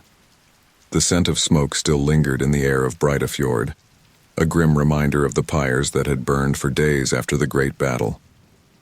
Aud stood atop the newly constructed watchtower, her eyes scanning the horizon where sea met sky. The victory over Jarl Hakon had been hard won, and the cost in lives weighed heavily upon her. "Mother," Thorstein's voice broke through her reverie. She turned to see her son climbing the last few steps of the tower, his face etched with concern. The council is gathering. There are matters that require your attention. Aud nodded, her expression grave. Very well. Let us see what new challenges await us. As they descended the tower, Aud couldn't help but notice the changes in their settlement. Where once there had been simple longhouses, now stood sturdy structures of wood and stone. The great hall, rising at the center of Breidafjord, was a testament to their growing skill and ambition, its dragon-headed roof beams seeming to watch over the community. Inside the hall, the air was thick with tension. The council members, battle-hardened men and women who had fought alongside Aud, sat in a semicircle. At the far end, looking more haggard than Aud had ever seen her, stood Astrid the Völva. "What news?" Aud asked, taking her seat at the head of the gathering. Bjorn Ironside, his massive frame seeming too large for his chair, spoke first. "The scouts report movement to the north. Large groups of people moving south towards our territory." Murmurs rippled through the council. Thorstein leaned forward, his brow furrowed. "Refugees? Or another invasion force?" "Unclear," Bjorn replied, "but they don't appear to be organized like an army. More like families. Entire clans on the move." Aud's mind raced with the implications. What could drive so many to abandon their homes? It was Astrid who answered, her voice barely above a whisper. "The Raven King stirs." A chill swept through the hall. The name of the Raven King, the shadowy figure who had haunted their voyage north, still held power to instill fear. "Speak plainly, Völva," Aud commanded. "What have your visions shown you?" Astrid's eyes seemed to look beyond the confines of the hall, seeing things no one else could. "I see a darkness spreading from the north, a cold that goes beyond the winter's chill. The Raven King gathers his forces, and the very land trembles at his approach." Thorstein's hand went to the hilt of his sword. "Then we must prepare for war once again." But Aud held up a hand, silencing her son. "No. If these are indeed refugees fleeing the Raven King's advance, we cannot turn them away. We were once strangers in this land ourselves." "And if it's a trick?" Bjorn growled. "A way for our enemies to infiltrate our defenses." Aud's gaze swept across the council. "We will be cautious, but not cruel. We'll send an envoy to meet these people, to ascertain their intentions. In the meantime, we'll strengthen our defenses and increase our patrols." As the council dispersed to carry out her orders, Aud approached Astrid. The Völva's face was drawn, her eyes haunted. "There's more, isn't there?" Aud asked softly. Astrid nodded, her voice barely audible. "The visions grow stronger, more frequent. I see you, Aud, standing at a crossroads. One path leads to glory, the other to destruction. But which is which, I cannot say." Aud placed a hand on the seeress's shoulder. "We make our own fate, Astrid. Whatever comes, we'll face it together." That night, as a storm raged outside, Aud found herself unable to sleep. The weight of leadership, the lives depending on her decisions, pressed down upon her like a physical force. She slipped out of her chambers, wrapping a cloak around her shoulders against the chill. The great hall was empty save for the flickering shadows cast by the central hearth. Aud paced its length, her mind churning with plans and possibilities. So lost in thought was she that she almost missed the figure standing in the doorway. "Couldn't sleep either?" Thorstein asked, stepping into the firelight. Aud shook her head. Too many thoughts, too many worries. Her son moved to stand beside her, both of them gazing into the dancing flames. "You know," Thorstein said after a moment, "when I was a boy I used to think you were invincible, that there was nothing in all the 9 worlds that could shake your resolve." A sad smile played across Aud's lips. "And now? Now I see the weight you carry, the doubts, the fears, and it only makes me admire you more." Aud turned to face her son, seeing in his eyes the man he had become. "Thorstein, if anything should happen to me—" "Don't," he interrupted, his voice fierce. Don't speak of such things. I must, Odd insisted. The path ahead is uncertain. If I fall, it will be up to you to lead our people, to finish what we've started here. Thorstein was silent for a long moment, the crackling of the fire the only sound in the hall. Finally he nodded. I swear it, Mother. By Odin's eye and Thor's hammer, I will see your vision realized. As dawn broke, painting the sky in hues of pink and gold, a horn sounded from the watchtower. Odd, who had finally managed a few hours of fitful sleep, was instantly alert. She rushed to the tower, Thorstein and Bjorn close behind. In the distance, emerging from the morning mist, they could see a line of people stretching as far as the eye could see. Men, women, children, their possessions piled high on carts and sledges.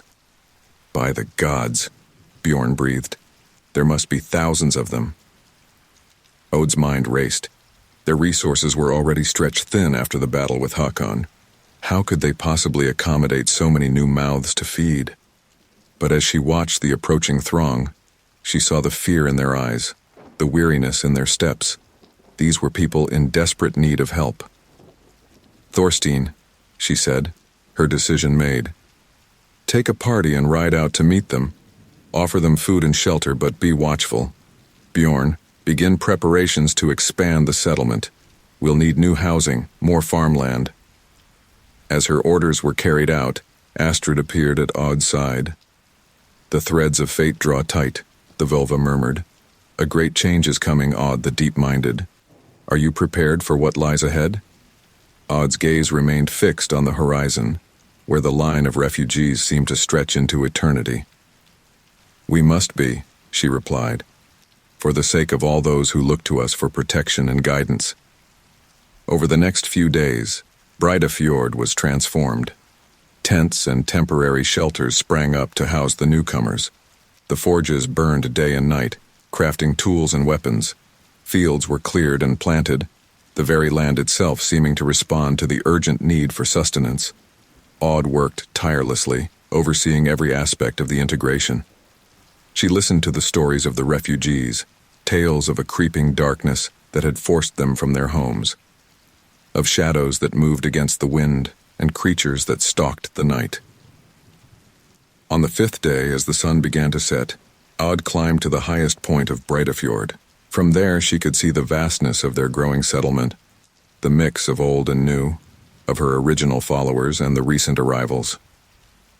You've built something remarkable here, a voice said behind her. Odd turned to see an old man, his beard white as snow, leaning heavily on a gnarled staff. Do I know you, grandfather? Odd asked, certain she would have remembered such a striking figure. The old man's smile was enigmatic. I am known by many names, but you, Odd the Deep-Minded, may call me Wanderer. A chill ran down Odd's spine. Wanderer, one of the many names of Odin All-Father. But surely it couldn't be. Why are you here? She asked, her voice barely above a whisper. The Wanderer's single eye seemed to pierce her very soul. A storm is coming, Odd.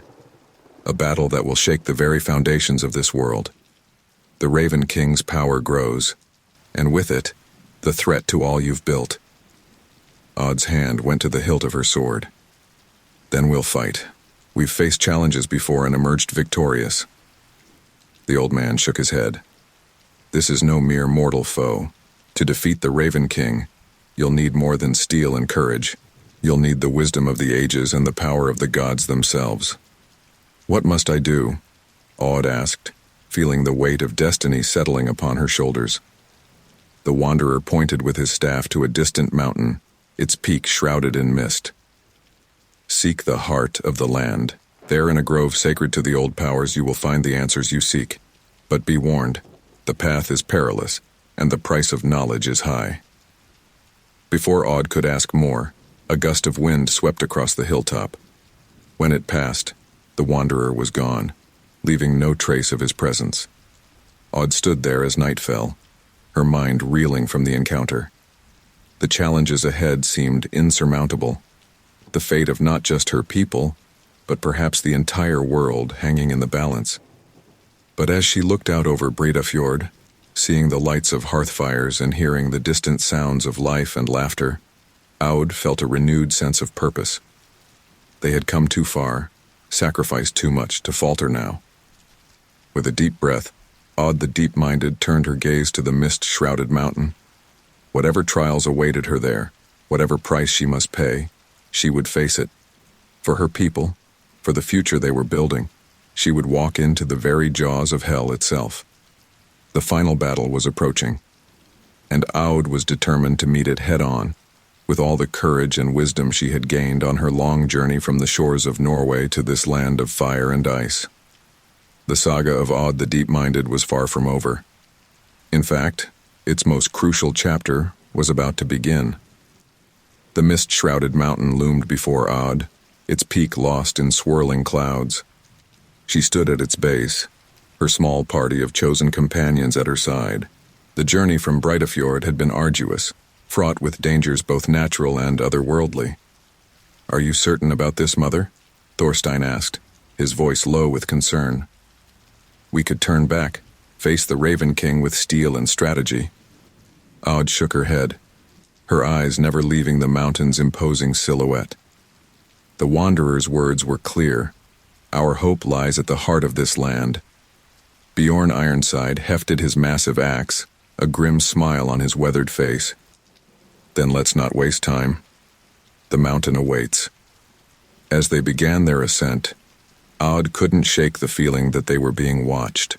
The very rocks seemed to whisper, and more than once she caught glimpses of movement from the corner of her eye, only to find nothing when she turned to look. Astrid, the vulva, trailed behind, her staff tapping a rhythmic beat on the stony path. "The veil between worlds grows thin here," she murmured. "Be on your guard. Not all that walks these slopes is of Midgard." The higher they climbed, the stranger their surroundings became. Ancient runes carved into cliff faces glowed with an inner light. Mist coalesced into shapes that were almost, but not quite human. And always, there was the sense of something vast and ancient watching their progress. As they neared the summit, a howling wind picked up, threatening to sweep them off the narrow path. Aud pressed on, her determination unwavering. Just when it seemed they could go no further, the path opened up into a wide plateau. Before them stood a grove of trees unlike any Aud had ever seen. Their trunks were white as bone, their leaves a shimmering silver that seemed to glow from within. At the center of the grove stood an ancient ash tree, its branches reaching towards the sky like grasping fingers. "Yggdrasil," Astrid breathed, her eyes wide with wonder. A seedling of the world tree itself. As they approached the ash, the air around them seemed to thicken. Aud felt as if she were moving through water, each step requiring immense effort. When they reached the base of the tree, she placed her hand upon its trunk. Instantly, visions flooded her mind. She saw the history of the land from its fiery birth to the coming of the first settlers. She saw the Raven King in his dark citadel, his armies of shadow and ice preparing for war. And she saw possible futures, some glorious, others filled with despair and ruin. When the visions cleared, Aud found herself on her knees, gasping for breath. Thorstein knelt beside her, his face etched with concern. "Mother, what did you see?"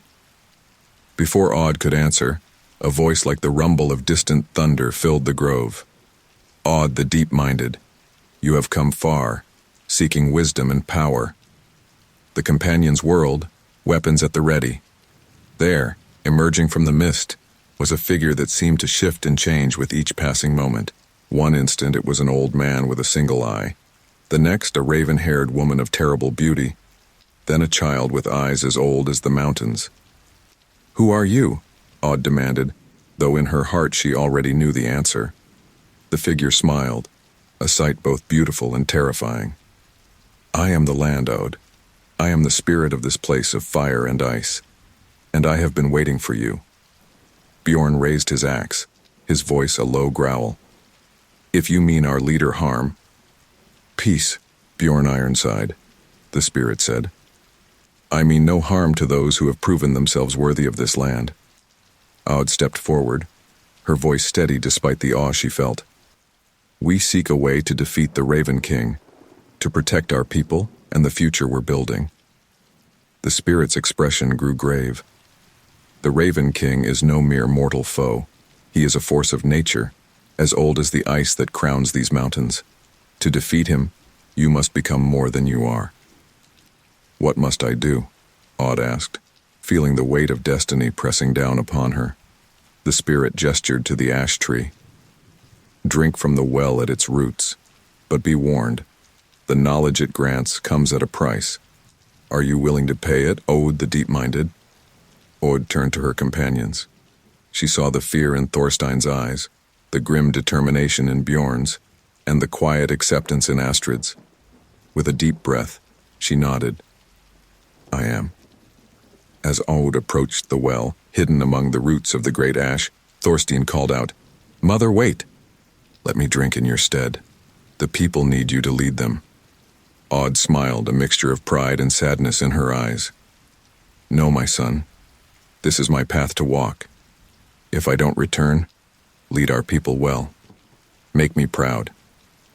Before anyone could protest further, Aud knelt by the well and drank deeply of its crystal-clear water.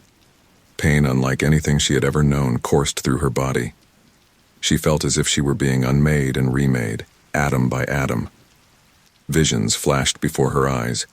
The creation of the world, the wars of gods and giants, the rise and fall of empires yet to come. When the torrent of images finally subsided, Aud found herself standing in a vast, starlit void. Before her stood the spirit of the land, now in the form of a woman whose hair was woven from fire and whose eyes held the depths of glaciers. You have passed the test, Aud the deep-minded, the spirit said. Few mortals could have endured what you have and retained their sanity. Aud felt different, changed in ways she couldn't fully comprehend. What happens now? The spirit's smile was both warm and sorrowful. Now you make your choice. You have seen the threads of fate, the possible futures that lie before your people. You can return to them, armed with the knowledge and power to face the Raven King. But know that if you do, you will never truly be one of them again. The price of this wisdom is isolation. Aud's heart ached at the thought of being separated from those she loved, but the visions she had seen, the futures where her people thrived and prospered, steeled her resolve. I choose to return. Whatever the cost, I will see my people safe and flourishing. The spirit nodded, unsurprised. Then go, Aud the deep-minded. Go and write the final chapters of your saga. With a flash of blinding light, Aud found herself back in the grove. Her companions rushed to her side, their faces a mixture of relief and awe. Mother? Thorstein's voice was hesitant. Your eyes, they're different. Aud knew without seeing that her eyes now held the same fire and ice she had seen in the spirit's gaze. I am changed, my son, but I am still me. As they made their way down the mountain, Aud shared what she had learned. The Raven King's attack would come with the first snows of winter.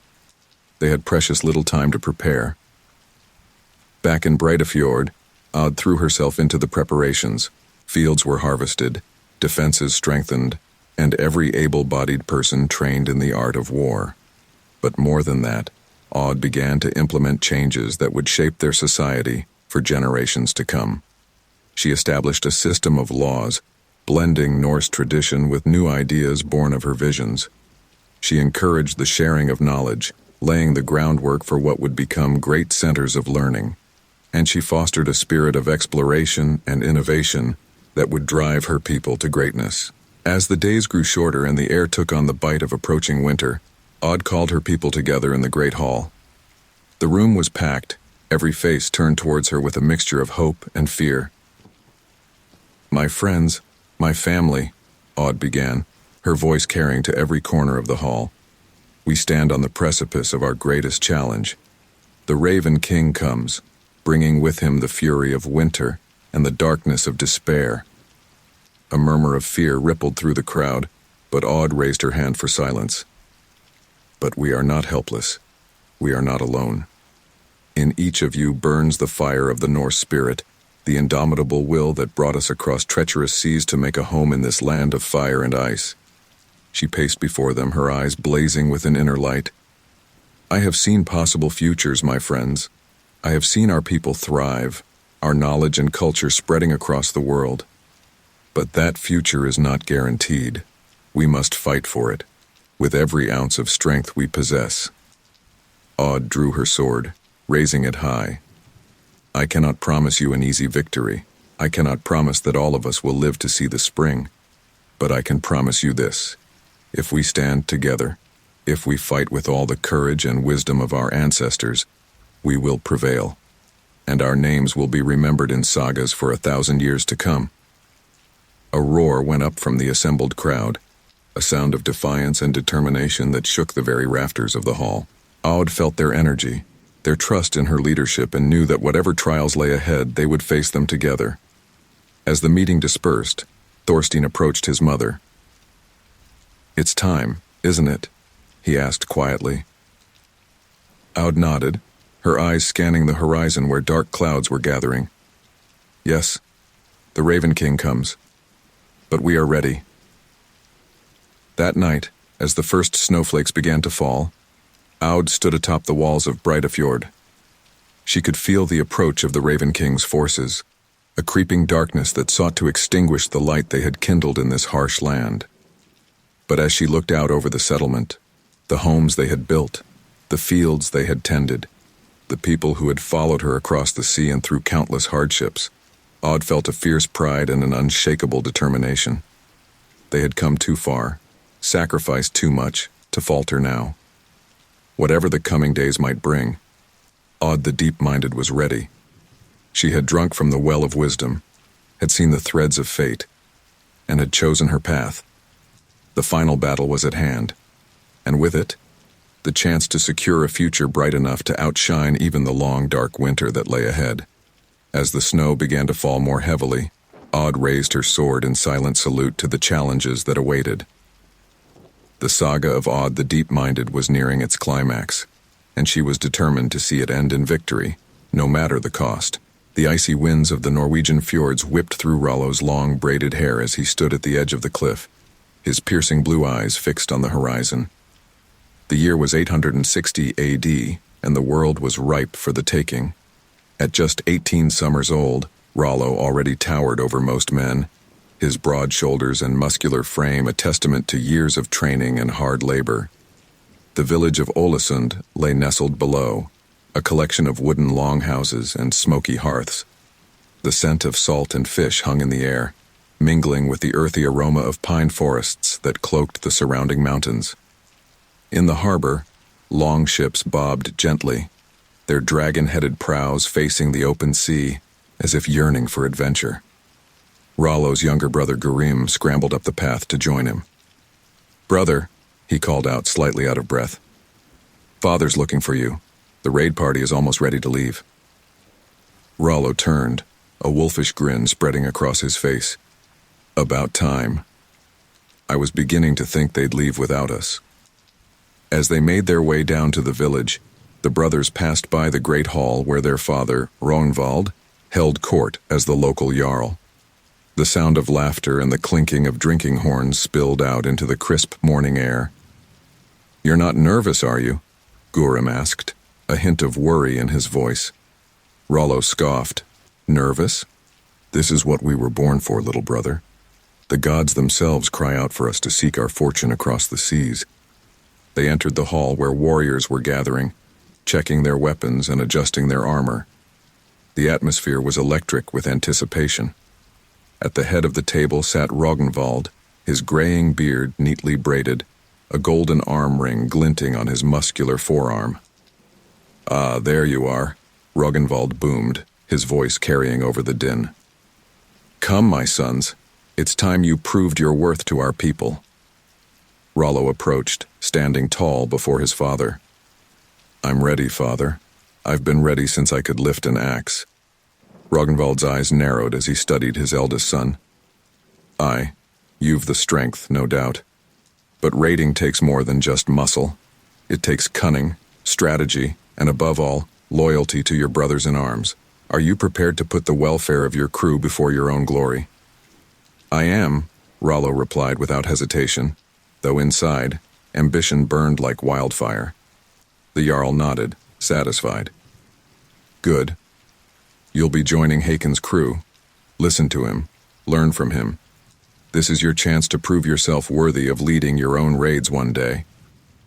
As the warriors filed out of the hall, a commotion near the village center caught their attention. A crowd had gathered around a small, wiry woman with wild, graying hair and eyes that seemed to peer into other worlds. Astrid, Gurim whispered, a mix of awe and fear in his voice. The vulva is here. Rollo pushed his way through the crowd, drawn by an inexplicable force. As he approached, Astrid's eyes locked onto him, and a hush fell over the gathering. You, she croaked, pointing a gnarled finger at Rollo. The seas call to you, young wolf. I see great deeds in your future, and great betrayals. Rollo felt a chill run down his spine, but he stood his ground. What do you mean, wise one? What do the gods have in store for me? Astrid's eyes rolled back, and she began to sway, her voice taking on an otherworldly quality. I see a crown upon your brow, but not of this land.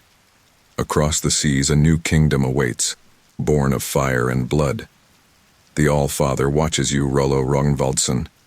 Your choices will shape the fate of nations. Murmurs rippled through the crowd. Rollo felt the weight of their stares, a mixture of awe and suspicion. Before he could question Astrid further, a horn sounded from the harbor. It was time to leave. As the raiding party made their way to the ships, Hakon, a grizzled veteran with a scarred face and a reputation for ferocity in battle, fell in step beside Rollo. I heard what the vulva said, Hakon growled. Don't let it go to your head, boy. Prophecies have a way of leading men to their doom if they're not careful. Rollo nodded, but inside his mind raced with possibilities. A crown? A new kingdom? The gods themselves taking notice of his fate? It was almost too much to comprehend. They boarded the longship, its wooden planks creaking beneath their feet. The air was thick with the smell of tar and rope, mixed with the salty tang of the sea. As they took their positions at the oars, Rollo could feel the excitement building in his chest. Hakon stood at the stern, his hand on the tiller. Listen up, you dogs, he bellowed. We sail for the rich lands to the west. The English think they're safe behind their stone walls and their cross-god. We'll show them the fury of the Northmen. A cheer went up from the crew as they pushed off from the shore. Rollo dipped his oar into the water, feeling the resistance as he pulled. With each stroke, the familiar shoreline receded, and the vast open sea beckoned. Days passed in a rhythm of rowing, sailing, and keeping watch. Rollo's muscles ached, but he reveled in the challenge. At night, huddled around the small fire brazier on deck, the men told stories of past raids and boasted of the wealth and glory they would win. On the 5th day, as dawn broke, a cry went up from the lookout. Land ho! Rollo rushed to the bow, straining his eyes against the misty horizon. There, emerging from the gloom, was a coastline he had never seen before, the land of the English. Hakon's voice cut through the excited chatter. Prepare yourselves. We strike hard and fast. Remember, we're here for plunder, not a prolonged fight. Hit them before they know what's happening, and be ready to retreat to the ship at my signal. As they neared the shore, Rollo could make out a small village nestled against the cliffs. Smoke rose lazily from thatched roofs, and he could see figures moving about, unaware of the approaching danger. The longship's keel ground against the pebbly beach, and Rollo was among the first to leap into the shallow water, his axe held high. For Odin, he roared, his voice joining the war cries of his fellow warriors. The village erupted into chaos. Screams filled the air as the Vikings charged up the beach. Rollo's heart pounded in his chest, a mix of fear and exhilaration driving him forward. He encountered his first opponent at the edge of the village, a farmer armed with nothing more than a rusty sword. The man's eyes were wide with terror, but he stood his ground. "Back, you heathen devil," the farmer cried, his voice quavering. Rollo didn't hesitate. He batted aside the farmer's weak thrust and buried his axe in the man's chest. As his opponent crumpled to the ground, Rollo felt a moment of shock at the ease with which he had taken a life. But there was no time for reflection. The raid was in full swing. He moved through the village like a whirlwind, his axe rising and falling. Part of him was horrified at the destruction they were wreaking, but another part, a darker, more primal part, reveled in the carnage. As he kicked down the door of a small hut, Rollo came face to face with a young woman clutching a baby to her chest. She looked up at him, terror etched on her face, but also a fierce determination to protect her child. For a moment, Rollo hesitated. This was not the glorious battle he had imagined. This was slaughter. "Please," the woman whispered in her strange tongue, though her meaning was clear. Before Rollo could decide what to do, Hakon's voice boomed across the village. "Back to the ship. We have what we came for." Rollo backed out of the hut, his eyes never leaving the woman and her child. As he ran back to the beach, his arms laden with stolen goods, the image of their faces burned into his memory. The longship pushed off from the shore, loaded down with plunder and a few captives destined for the slave markets. As they rowed away, Rollo looked back at the burning village, pillars of smoke rising into the gray sky. Hakon clapped him on the shoulder. "You did well for your first raid, lad. The gods smiled on us this day." Rollo nodded, but inside he felt conflicted. The thrill of battle still coursed through his veins, but so too did a sense of unease. Was this truly the path to the grand destiny Astrid had foreseen? As the English coastline faded into the distance, Rollo made a silent vow. He would become more than just a common raider. He would carve out a legacy that would echo through the ages. The prophecy of a crown and a new kingdom beckoned, and Rollo was determined to seize his fate with both hands. Little did he know that this raid was just the first step on a journey that would take him far from the fjords of Norway, across treacherous seas, and into the heart of a new empire. The saga of Rollo, the Sea King, had only just begun. The year was 865 AD, and the air in the Danish camp was thick with anticipation. 5 years had passed since Rollo's first raid, and in that time, he had grown from a promising young warrior into a formidable fighter with a reputation for both strength and cunning. Now at 23, he stood among the greatest gathering of Norse warriors the world had ever seen, the Great Heathen Army. Thousands of men from Norway, Denmark, and Sweden had answered the call of the sons of Ragnar Lodbrok, seeking vengeance for their father's death at the hands of the Northumbrian king Ella. The air buzzed with a mixture of languages and dialects, all united by a common thirst for glory and plunder. Rollo made his way through the sprawling encampment, passing by warriors sharpening their weapons and adjusting their armor. The scent of roasting meat mingled with the acrid smell of smoke from countless campfires. As he approached the central area where the leaders gathered, he heard a booming voice that made him pause. "Brothers, the time has come to unleash the fury of the North upon the Saxon dogs." Rollo pushed through the crowd to get a better view. There, standing atop a wooden platform, was Bjorn Ironside, one of Ragnar's sons and a leader of the great army. His wild hair and beard framed a face etched with battle scars, and his eyes blazed with an almost manic intensity. "Too long have we contented ourselves with mere raids," Bjorn continued. "Now we come not just to plunder, but to conquer. We will carve out kingdoms for ourselves in this rich land, and our names will echo through the ages." A roar went up from the assembled warriors, and Rollo found himself swept up in the fervor. This was what he had been waiting for, a chance to prove himself on a grand stage, to take the first steps toward the destiny the Volva had prophesied. As the crowd began to disperse, Rollo felt a hand clap him on the shoulder. He turned to see Hakon, his old raid leader, grinning at him. "Well, if it isn't the young wolf," Hakon said. "I hear you've made quite a name for yourself these past few years." Rollo nodded, clasping Hakon's forearm in greeting. "I've learned from the best, but this This is something else entirely." Hakon's expression grew serious. "Aye, it is. This isn't just another raid, Rollo. We're about to change the face of Britain forever. Are you ready for that?" Before Rollo could answer, a commotion near the edge of the camp caught their attention. Shouts and the clash of steel rang out, and both men instinctively reached for their weapons. "What now?" Hakon growled. "If these fools start killing each other before we even reach the battlefield, I'll feed them to the crows myself." They rushed toward the source of the disturbance, pushing through a growing crowd of onlookers.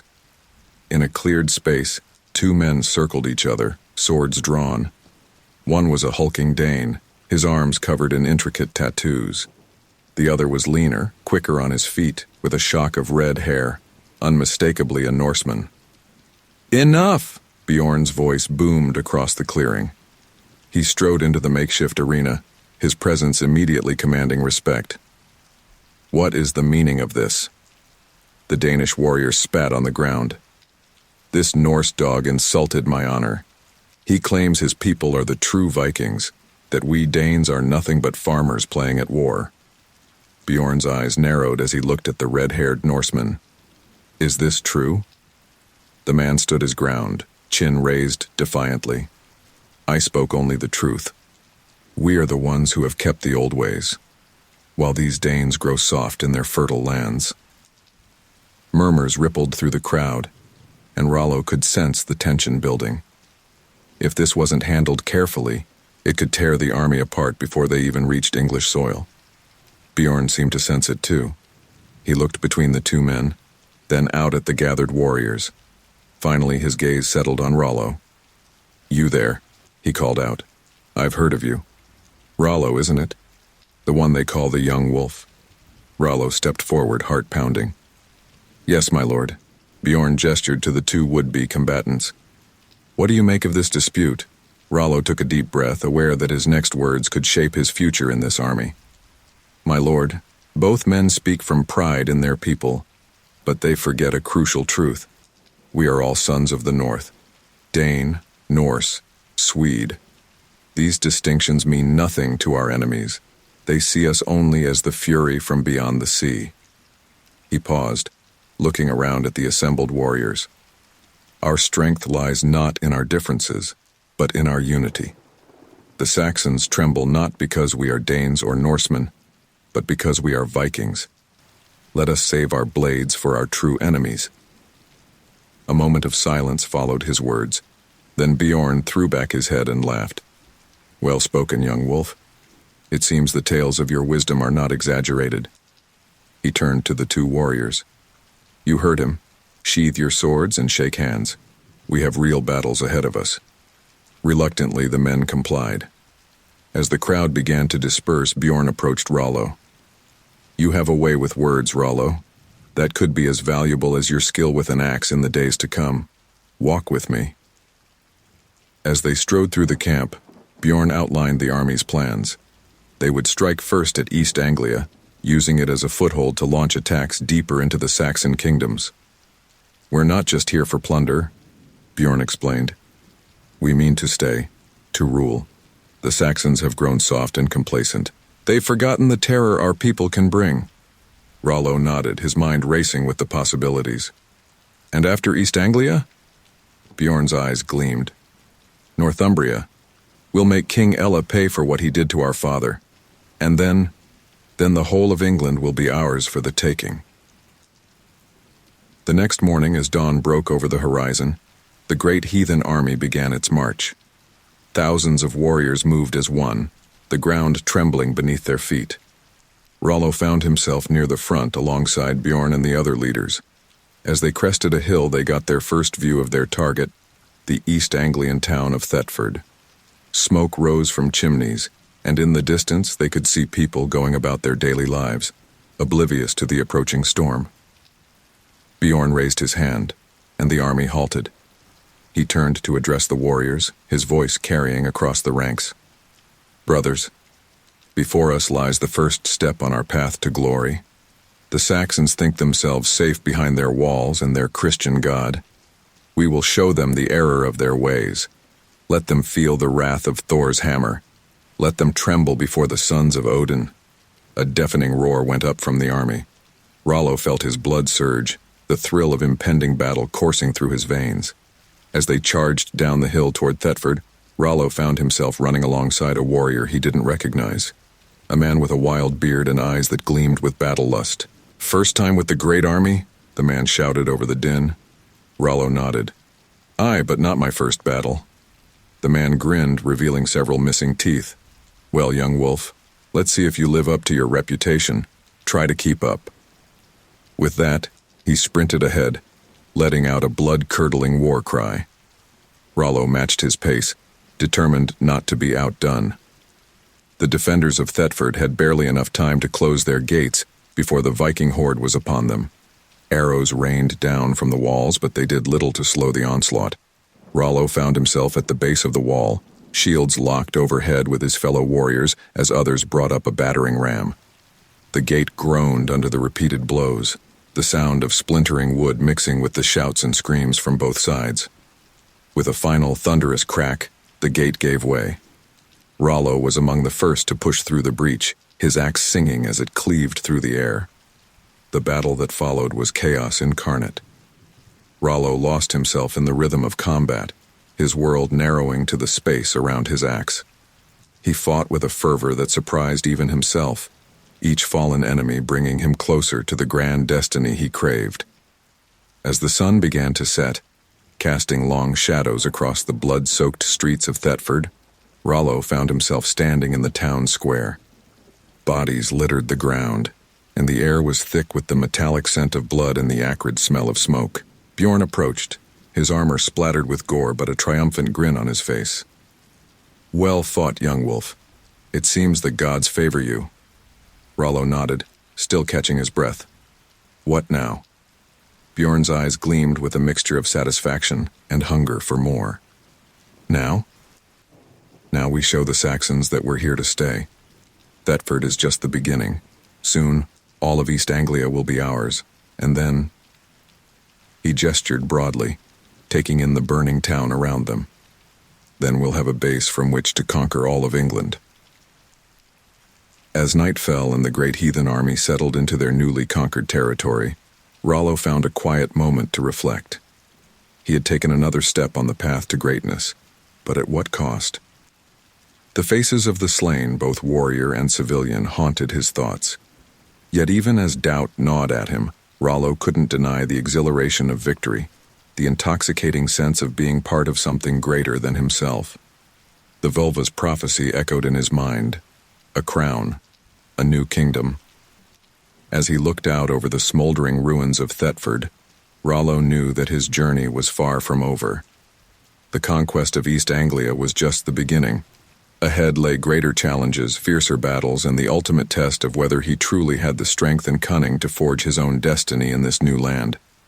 With a deep breath, Rollo steeled himself for what was to come. The great heathen army had made its mark, and he with it. He had. The saga of the Sea King continued, written in blood across the soil of England. The year was 867 AD, and the great heathen army had carved a bloody path through the heart of England. 2 years of constant warfare had transformed the once green lands into a patchwork of scorched earth and hastily erected fortifications. The air hung heavy with the stench of death and the acrid smoke of burning villages.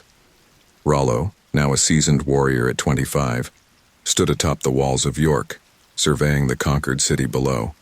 His beard had grown fuller, and a network of scars crisscrossed his arms and torso, each one a testament to hard-won battles. The Northumbrian capital had fallen to the Viking horde just days before, its king, Ella, meeting a gruesome end at the hands of Ivar the Boneless in the infamous Blood Eagle ritual. As twilight descended upon the city, Rollo's contemplation was interrupted by the approach of a familiar figure. Bjorn Ironside, his face weathered by years of combat and leadership, joined him on the ramparts. "Quite a view, isn't it?" Bjorn mused, his eyes scanning the horizon. "Who would have thought 2 years ago that we'd be standing here masters of half of England?" Rollo nodded, a hint of unease creeping into his voice. "Aye, we've come far. But at what cost? The land bleeds, Bjorn. How long can we sustain this? Bjorn's expression hardened. As long as it takes. We didn't come here to make friends, Rollo. We came to conquer, to carve out kingdoms for ourselves. Or have you gone soft? Before Rollo could respond, a commotion in the courtyard below caught their attention. A group of warriors was dragging a struggling figure towards the great hall. As they drew closer, Rollo's breath caught in his throat. It was a face he hadn't seen in years, yet one he'd never forgotten. Astrid, he whispered. The vulva, the seer who had prophesied his destiny back in Norway, looked much the same as she had that day on the cliff. Her wild hair was perhaps grayer, her face more lined, but her eyes still held that otherworldly gleam that had haunted Rollo's dreams. Without a word to Bjorn, Rollo rushed down to the courtyard. As he approached, he could hear Astrid's shrill voice rising above the din. "Unhand me, you brutes! Don't you know who I am? The gods themselves speak through me." Rollo pushed through the crowd, his voice ringing out with authority. "Release her. This woman is under my protection." The warriors, recognizing Rollo's status, immediately let go of Astrid. She stumbled forward, her eyes locking onto Rollo's face. "You," she breathed, a mixture of recognition and something else. Fear in her voice. "The wolf has grown, I see. But have you grown wise as well as strong?" Rollo felt a chill run down his spine. "Come," he said, gesturing towards the great hall. "We have much to discuss." As they entered the hall, now transformed into a Viking stronghold with trophy weapons and banners adorning the walls, Rollo ordered food and drink to be brought. Astrid sank onto a bench, her eyes never leaving Rollo's face. "Why are you here, Astrid?" Rollo asked once they were alone. "How did you even find me?" The old woman cackled, a sound that seemed to echo off the stone walls. "Find you? Oh, my boy, I never lost you. The threads of fate bind us all, and yours shines brighter than most." She leaned forward, her voice dropping to a whisper. "I've come to warn you, Rollo. The path you walk is treacherous. I see great glory in your future, yes, but also great peril. The gods are not finished with you yet." Rollo felt a mixture of excitement and dread coursing through him. "Tell me," he demanded, "what do you see?" Astrid's eyes rolled back, and she began to sway gently. When she spoke again, her voice had taken on an otherworldly quality that sent shivers down Rollo's spine. "I see a crown as I did before, but it rests uneasily on your brow. A kingdom across the sea awaits, born of fire and blood. But beware, young wolf, for the price of power is high. Betrayal lurks in the shadows, and the bonds of kinship will be tested." Her eyes snapped open, fixing Rollo with an intense stare. "The All-Father watches you, Rollo. Your choices will shape the fate of nations. But remember, even Odin himself paid a great price for wisdom. Are you prepared to do the same?" Before Rollo could respond, the doors of the hall burst open. Bjorn strode in, flanked by several warriors. His eyes narrowed as he took in the scene. "What's this, then?" he growled. "Secret meetings with witches, Rollo. I hope you're not planning any treachery." Rollo stood, placing himself between Bjorn and Astrid. "This woman is a seer from my homeland. She has come with warnings and prophecies." Bjorn scoffed. "Prophecies? We make our own fate with steel and courage. We don't need the mutterings of old women to tell us our destiny." Astrid cackled again, the sound sending a chill through the hall. "Foolish boy. The gods laugh at your arrogance. Do you think you've come this far by your own strength alone?" Bjorn's hand went to his sword, but Rollo intervened. "Enough. Bjorn, please, let her speak. What harm can it do to listen?" For a tense moment, it seemed Bjorn might refuse.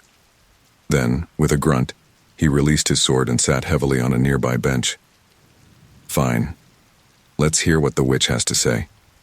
Astrid's eyes seemed to glow in the flickering firelight as she addressed the assembled warriors.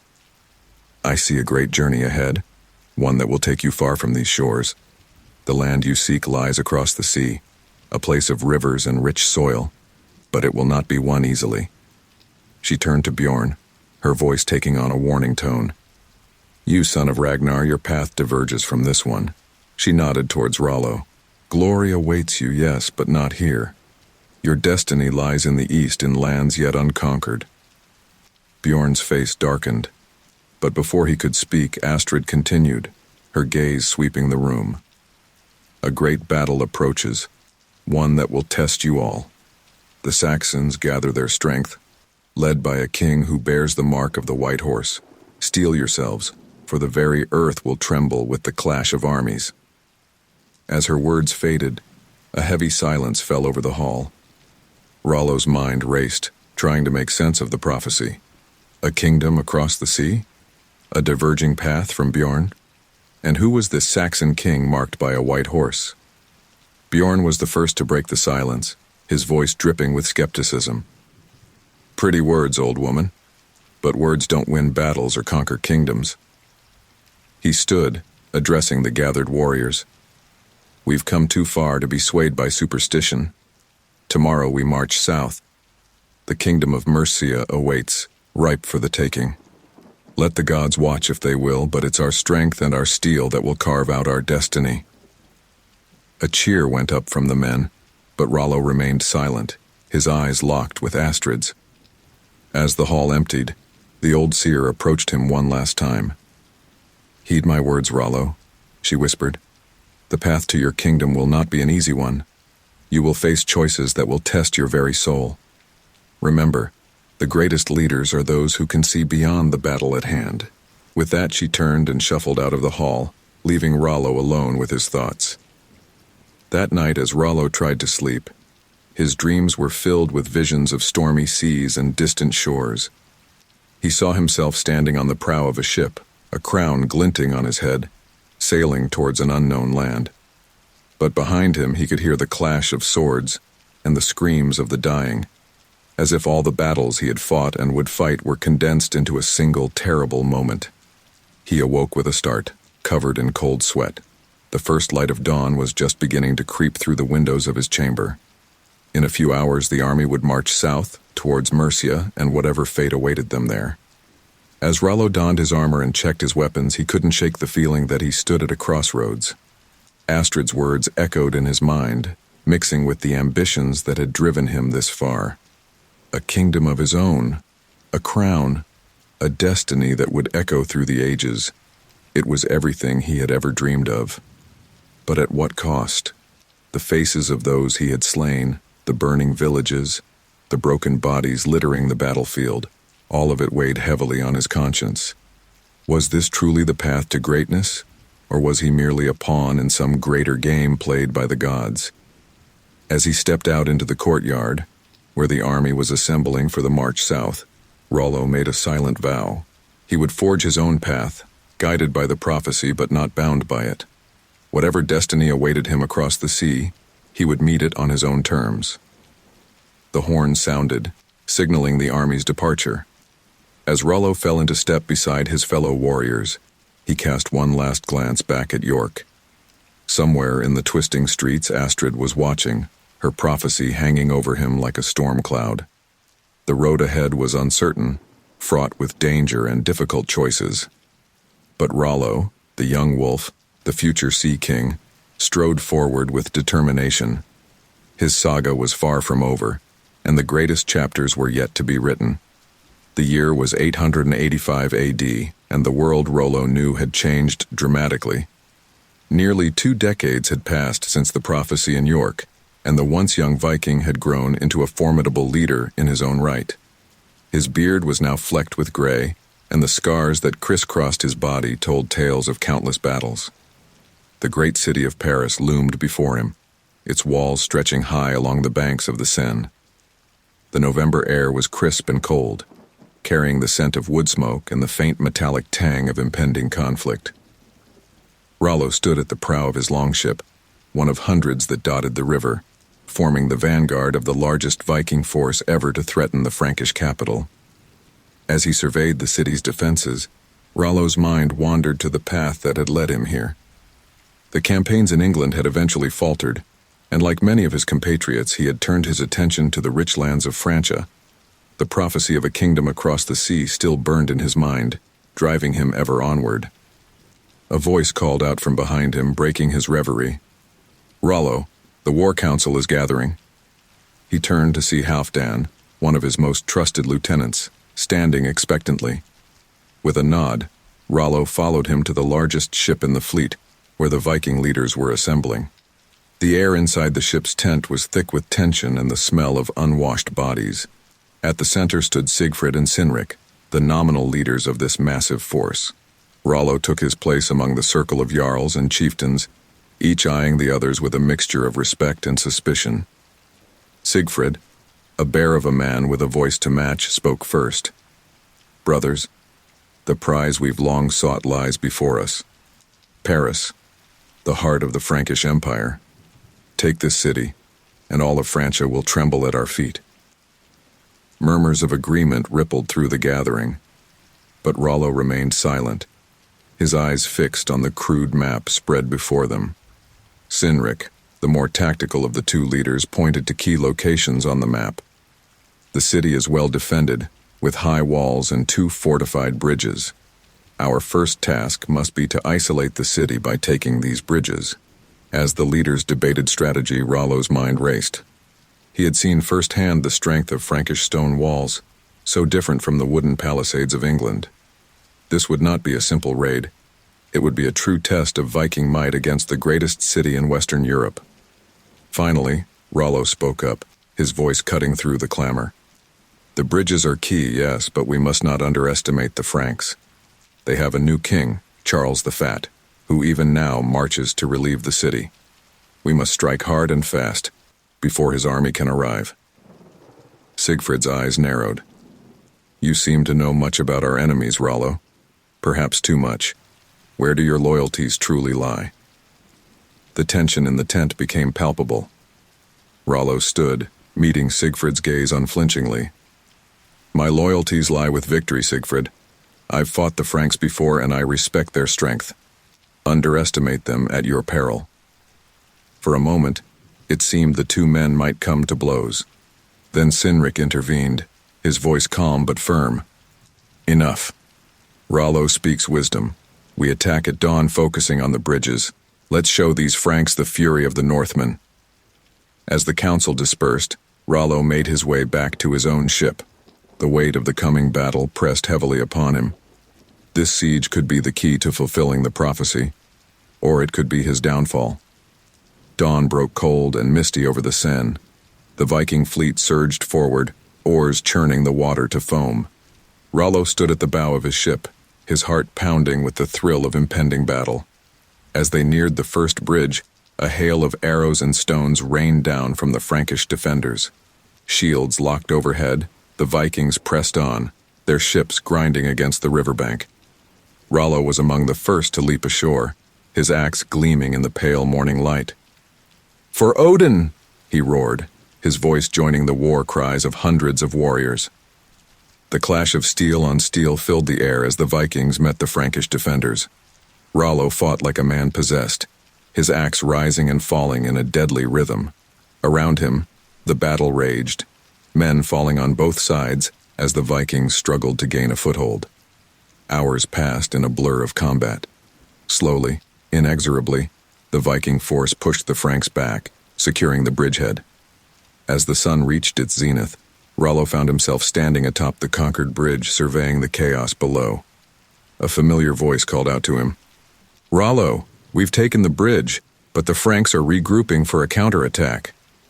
He turned to see Halfdan, bloodied but alive, pointing towards the city walls. Sure enough, a column of Frankish soldiers was forming up, preparing to retake the lost ground. Rollo's mind raced, assessing the situation. They had won a foothold, but at a heavy cost. Many of his best warriors lay dead or wounded. To press the attack now would be risky, but to lose the bridge would be catastrophic. In that moment, Rollo made a decision that would shape the course of the siege. "Hold the bridge at all costs," he shouted. "Form a shield wall and prepare for their charge." The Vikings scrambled to obey, forming a bristling line of shields and spears. Rollo took his place at the center, his presence bolstering the men's courage. The Frankish counterattack, when it came, was ferocious. Wave after wave of soldiers crashed against the Viking line, seeking to dislodge them from the hard-won bridge. For hours, the battle hung in the balance, with neither side able to gain a decisive advantage. As night fell, the fighting finally subsided. The bridge remained in Viking hands, but the cost had been enormous. Rollo, exhausted and blood-spattered, made his way through the ranks of his men, offering words of encouragement and assessing their losses. In the days that followed, the siege settled into a grueling war of attrition. The Vikings, unable to breach the city's formidable walls, resorted to raiding the surrounding countryside. Rollo found himself increasingly at odds with Sigfrid and Sinrik, arguing for a more measured approach. One evening, as Rollo sat by his campfire, pondering their next move, he was approached by a figure he didn't immediately recognize. The man was dressed in Frankish clothing, but there was something familiar about his bearing. "Rollo," the man said in perfect Norse, "I come with a message from Count Odo, the defender of Paris." Rollo's hand went to his axe, but he didn't draw it. "And who might you be to speak for the Franks in our tongue?" The man smiled wryly. "I am called Sinrik, not to be confused with your leader of the same name. I am a translator, a man of many tongues.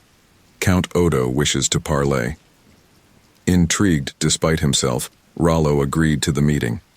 The next day, under a flag of truce, he found himself face to face with Count Odo on the central island of Paris. Odo, a man of middling years with keen eyes and a neatly trimmed beard, spoke through Sinrik. "You fight well, Norseman, but surely you must see the futility of this siege. Our walls are strong, our supplies plentiful. How long can your men subsist on plunder alone?" Rollo met Odo's gaze steadily. "We have come for more than plunder, Count. We seek land, a place to settle. Your king has offered such to Vikings before. Why not to us?" Odo's eyebrows raised slightly. "You are more than a simple raider, it seems. But know this, King Charles will never cede Paris or the lands around it. Perhaps, though, we could come to some arrangement." As they continued to talk, Rollo felt a spark of possibility. Here, perhaps, was a path to the destiny Astrid had foreseen, not through conquest alone, but through negotiation and cunning. The parley ended without concrete agreements, but Rollo returned to the Viking camp with his mind awhirl. He found Sigfrid and Sinrik in heated discussion, their faces dark with anger. "There you are," Sigfrid growled. "While you've been playing diplomat, our men grow restless. We didn't come here to talk, we came to conquer." Rollo stood his ground. "And how many more men must die before you realize that Paris will not fall to our axes alone? The Franks are willing to negotiate, we should listen." Sinrik spat on the ground. "Listen? To promises of gold and land elsewhere? We are Vikings, we take what we want." The argument escalated, voices rising until they echoed across the camp. Other leaders gathered, drawn by the commotion. Rollo found himself at the center of a growing storm, his vision of a negotiated settlement clashing with the traditional Viking way of warfare. As night fell over the siege camp, Rollo stood alone by the riverbank, watching the lights of Paris flicker in the distance. The prophecy of a kingdom across the sea burned in his mind, but the path to that destiny seemed more uncertain than ever. He knew that the choices he made in the coming days would shape not only his own fate, but the fate of his people. The siege of Paris had become more than a simple raid. It was a crucible in which the future of the Vikings in Francia would be forged. As he turned back towards the camp, Rollo's resolve hardened. He would find a way to fulfill the prophecy, to carve out a place for his people in this new land. But it would be on his terms, blending the strength of the Viking way with the cunning needed to thrive in this complex world of Frankish politics. The siege of Paris was far from over, and Rollo's greatest challenges and opportunities still lay ahead. The siege of Paris had dragged on for months, and the harsh winter of 886 AD had taken its toll on both the Viking besiegers and the Frankish defenders. The once lush countryside surrounding the city had been stripped bare, and disease ran rampant through the Viking camp. Rollo, his face gaunt from the privations of the long campaign, stood atop a small hill overlooking the Seine, his eyes fixed on the stubborn walls of Paris. "Rollo," a voice called out. He turned to see Halfdan approaching, his normally jovial face creased with worry. "The men are restless. Sigfrid and Sinrik are calling for a final, all-out assault on the city." Rollo's jaw clenched. He had argued against such reckless action, knowing it would result in a bloodbath. "And what do you think, old friend?" Halfdan sighed, his breath misting in the cold air. "I think we've bled enough for these Frankish stones, but the men, they need something, Rollo. Victory or an honorable retreat. This limbo is killing us as surely as Frankish swords." Rollo nodded, his mind racing. The time had come to make his move, to seize the destiny that had been prophesied so long ago. "Gather the other Jarls," he said. "It's time we settled this one way or another." As the Viking leaders assembled in the main tent, the tension was palpable. Sigfrid, his once impressive beard now matted and unkempt, glared at Rollo with undisguised hostility. "Well, Rollo, have you finally come to your senses? Will you join us in crushing these Frankish dogs once and for all?" Rollo met his gaze steadily. "I have a proposal," he said, his voice carrying across the assembled warriors. "One that could end this siege and secure our future in these lands." Sinrik scoffed. "More talk of negotiation? We are Vikings. We take what we want." "And how has that worked for us so far?" Rollo countered, his voice sharp. "Look around you. Our men are dying, not from Frankish swords, but from hunger and disease. Even if we could take Paris, and that's far from certain, how long could we hold it? The entire Frankish kingdom would rise against us." He paused, letting his words sink in. "But what if we could gain land, wealth, and power without losing another man? What if we could become part of this kingdom, not as conquered subjects, but as powerful lords?" A murmur ran through the gathering. Rollo pressed his advantage. "I have been in secret negotiations with Count Odo and representatives of King Charles. They are willing to grant us lands in the north, rich, fertile lands where we can settle and rule." Sigfrid's face darkened with rage. "Treachery! You would have us bow to these Christian weaklings?" Rollo stood his ground. "I would have us survive and thrive. Think, Sigfrid. We could build something lasting here, something our children and their children could inherit. Isn't that worth more than a glorious death on Frankish walls?" The tent erupted into chaos, with warriors shouting arguments for and against Rollo's proposal. Through it all, Rollo stood firm, his eyes never leaving Sigfrid's face. Finally, as the clamor died down, Halfdan spoke up. "Rollo speaks sense. We've followed the old ways, and where has it led us? To starvation and death on foreign soil. Perhaps it's time we tried a new path." Sigfrid spat on the ground. "Then go, traitors, take your new path. But know this, you are no longer Vikings. You are thralls to a Frankish king." With that, he stormed out of the tent, followed by a handful of die-hard supporters. The remaining leaders looked to Rollo, uncertainty in their eyes. "What now?" one of them asked. Rollo straightened, feeling the weight of leadership settle fully on his shoulders. "Now, we negotiate our future." The next day, under a flag of truce, Rollo rode to the gates of Paris. Count Odo, accompanied by Bishop Jocelyn and the translator Sinrik, met him in the no-man's land between the city walls and the Viking camp. "So, Norseman," Odo said, his voice carrying a mix of wariness and respect, "you claim to speak for your people now. What are your terms?" Rollo dismounted, standing eye to eye with the Frankish count. "We will lift the siege and swear fealty to King Charles. In return, we ask for lands in the north, Neustria, to be specific, where we can settle and rule as part of the Frankish kingdom." Bishop Jocelyn's eyes widened. "And what of your pagan ways? Surely you must see that to be part of Christendom, you must embrace the one true faith." Rollo had anticipated this. "We are willing to be baptized," he said, ignoring the murmurs of discontent from some of his men behind him.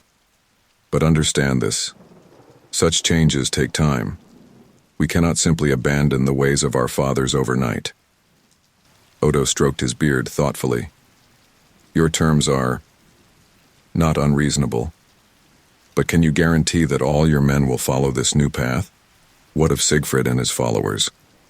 Rollo's face hardened. Those who do not wish to join us are free to leave.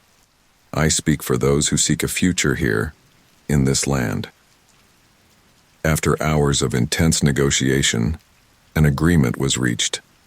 Rollo and his followers would be granted the lands of Neustria, with Rollo himself to be baptized and married to Gisela, the king's own daughter. In return, they would defend the northern coasts against future Viking raids.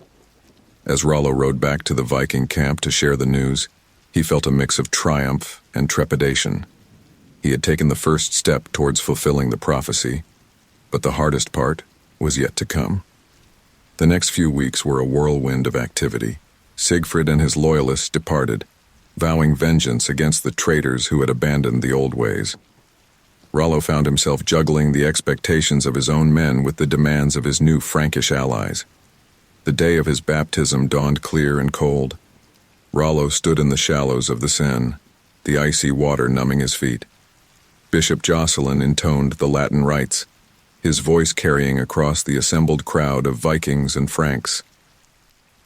As the holy water was poured over his head, Rollo felt a shiver that had nothing to do with the cold. He thought of Odin, of Thor, of all the gods of his fathers.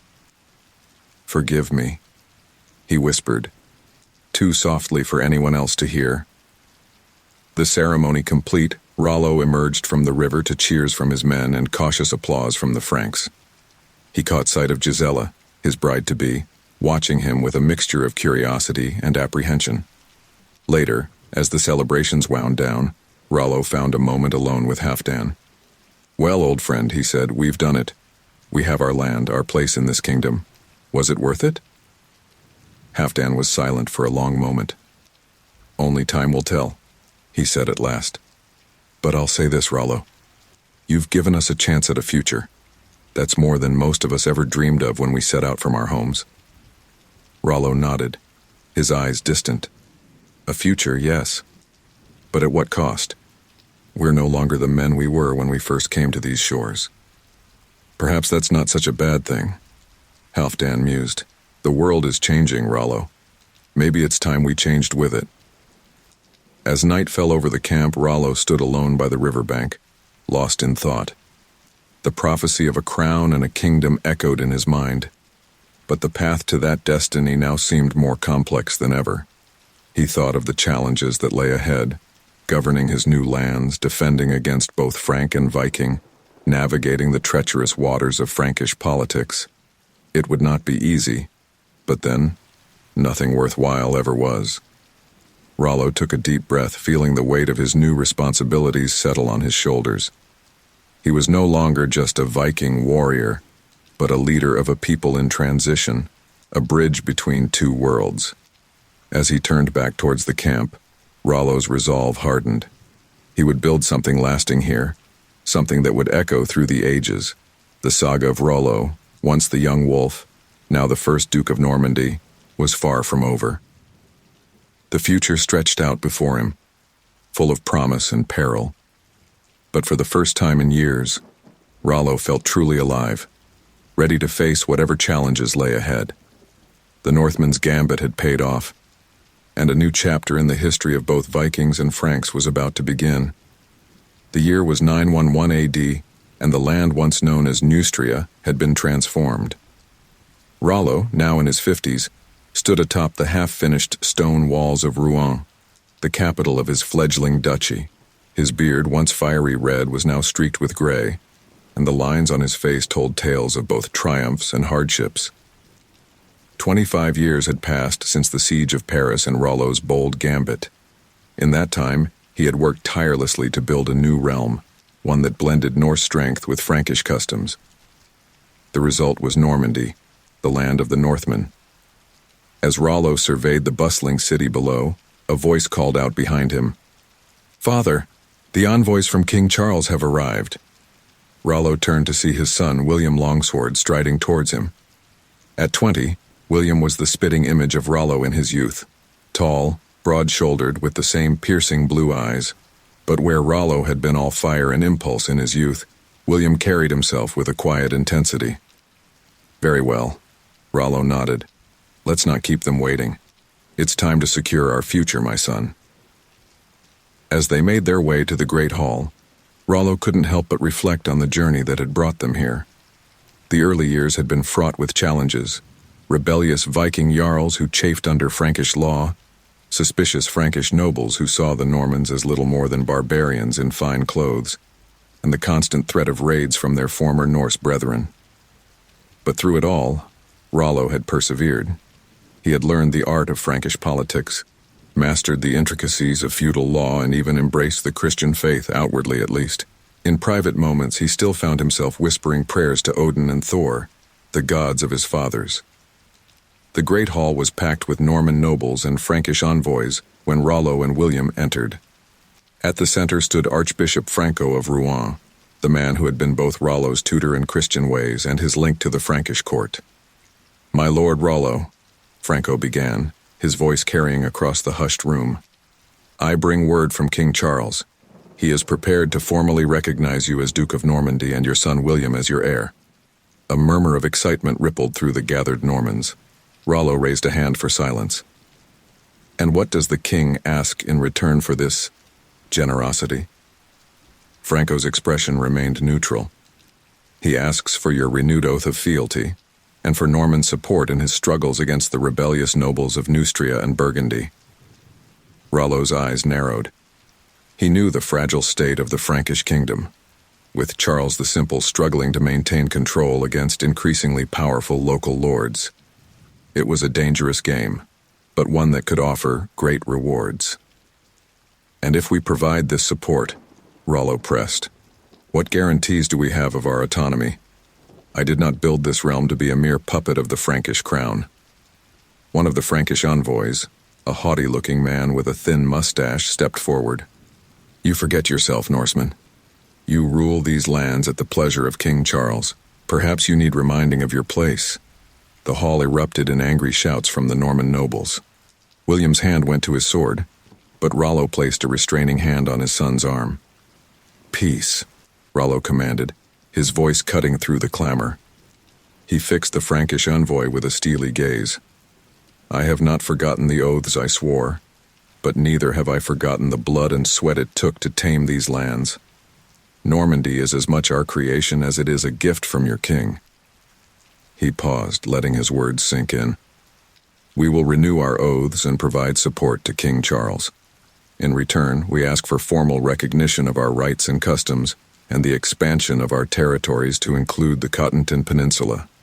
Archbishop Franco nodded slowly. "These terms are not unreasonable. I believe we can reach an agreement that satisfies both sides."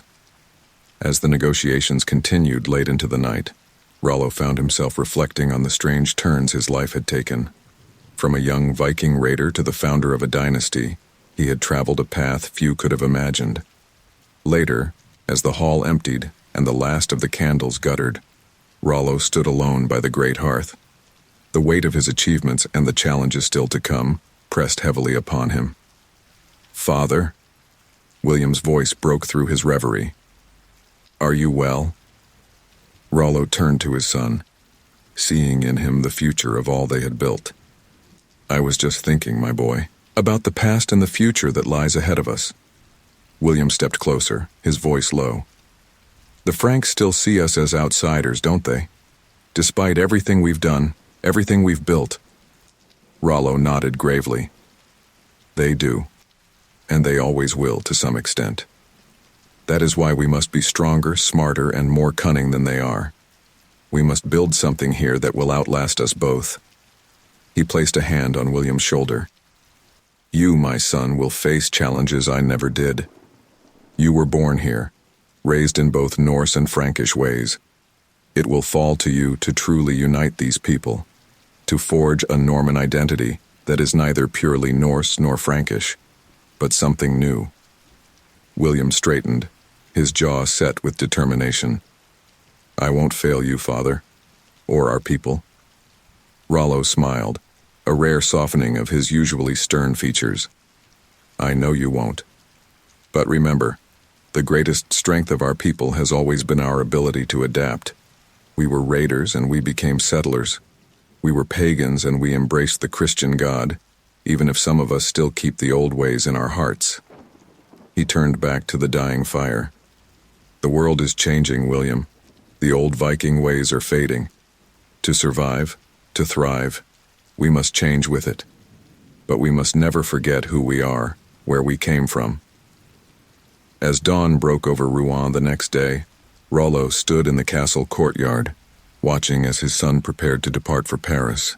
William would represent Normandy at the Frankish court, cementing their new agreement and beginning to build the alliances that would secure their future. Remember, Rollo said as William mounted his horse, you are a son of Vikings and a prince of the Franks. Use both sides of your heritage. Be diplomatic when you can, but never forget the strength that flows in your veins. William nodded, his expression solemn. I will make you proud, father. As the young prince and his retinue rode out of the castle gates, Rollo felt a mixture of pride and apprehension. He had laid the foundations, but it would be up to William and the generations that followed to build upon them. Later that day, as Rollo walked the streets of Rouen with his trusted advisor Bernard the Dane, he was struck by how much the city had changed. Norse longhouses stood alongside Frankish manors, and in the marketplace Viking traders haggled with Frankish merchants in a pidgin of Old Norse and Frankish. We've built something remarkable here, haven't we? Rollo mused. Bernard nodded. Indeed, my lord, but there are still challenges ahead. The Bretons to the west grow restless, and there are whispers of fresh Viking raids along the coast. Rollo's eyes hardened. Let them come. We'll show them that the wolves of the north have not gone soft in their new home. As they reached the newly constructed cathedral, Rollo paused. The Christian God still felt foreign to him in many ways, but he had come to appreciate the power of the church as a unifying force for his people. Arrange for a mass of thanksgiving, he told Bernard. Let the people see that their duke stands with them in faith as well as in war. As night fell over Normandy, Rollo stood once again atop the walls of Rouen. He thought of the young raider he had once been, of the prophecy that had driven him across the seas. Had this been the destiny foretold so long ago? A duchy instead of a kingdom, but a legacy that promised to endure. In the distance he could see the fires of farmsteads and villages stretching to the horizon.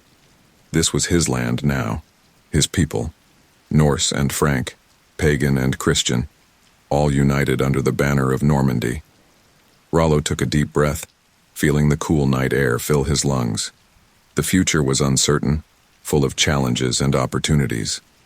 But he had faced uncertainty before and emerged victorious. Whatever came next, he would face it as he always had, with courage, cunning, and the indomitable spirit of the Northmen. As he turned to descend from the walls, Rollo allowed himself a small smile. The saga of the Sea King was far from over. Indeed, in many ways, it was just beginning. The year was 927 AD, and the autumn winds swept across Normandy, carrying with them the scent of change. The Christian God still felt foreign to him in many ways, but he had come to appreciate the power of the church as a unifying force for his people. Arrange for a mass of thanksgiving, he told Bernard. Let the people see that their duke stands with them in faith as well as in war. As night fell over Normandy, Rollo stood once again atop the walls of Rouen. He thought of the young raider he had once been, of the prophecy that had driven him across the seas. Had this been the destiny foretold so long ago? A duchy instead of a kingdom, but a legacy that promised to endure. In the distance he could see the fires of farmsteads and villages stretching to the horizon. This was his land now, his people, Norse and Frank, pagan and Christian, all united under the banner of Normandy. Rollo took a deep breath, feeling the cool night air fill his lungs. The future was uncertain, full of challenges and opportunities. But he had faced uncertainty before and emerged victorious. Whatever came next, he would face it as he always had, with courage, cunning, and the indomitable spirit of the Northmen. As he turned to descend from the walls, Rollo allowed himself a small smile. The saga of the Sea King was far from over. Indeed, in many ways, it was just beginning. The year was 927 AD, and the autumn winds swept across Normandy, carrying with them the scent of change. Rollo, now in his 70s, stood at the window of his chamber in Rouen, his once powerful frame slightly stooped with age.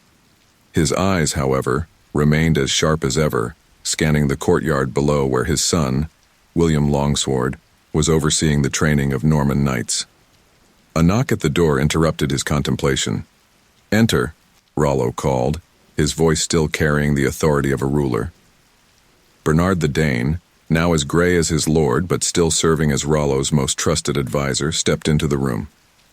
"My lord," he said, his voice grave, "I bring troubling news from the north."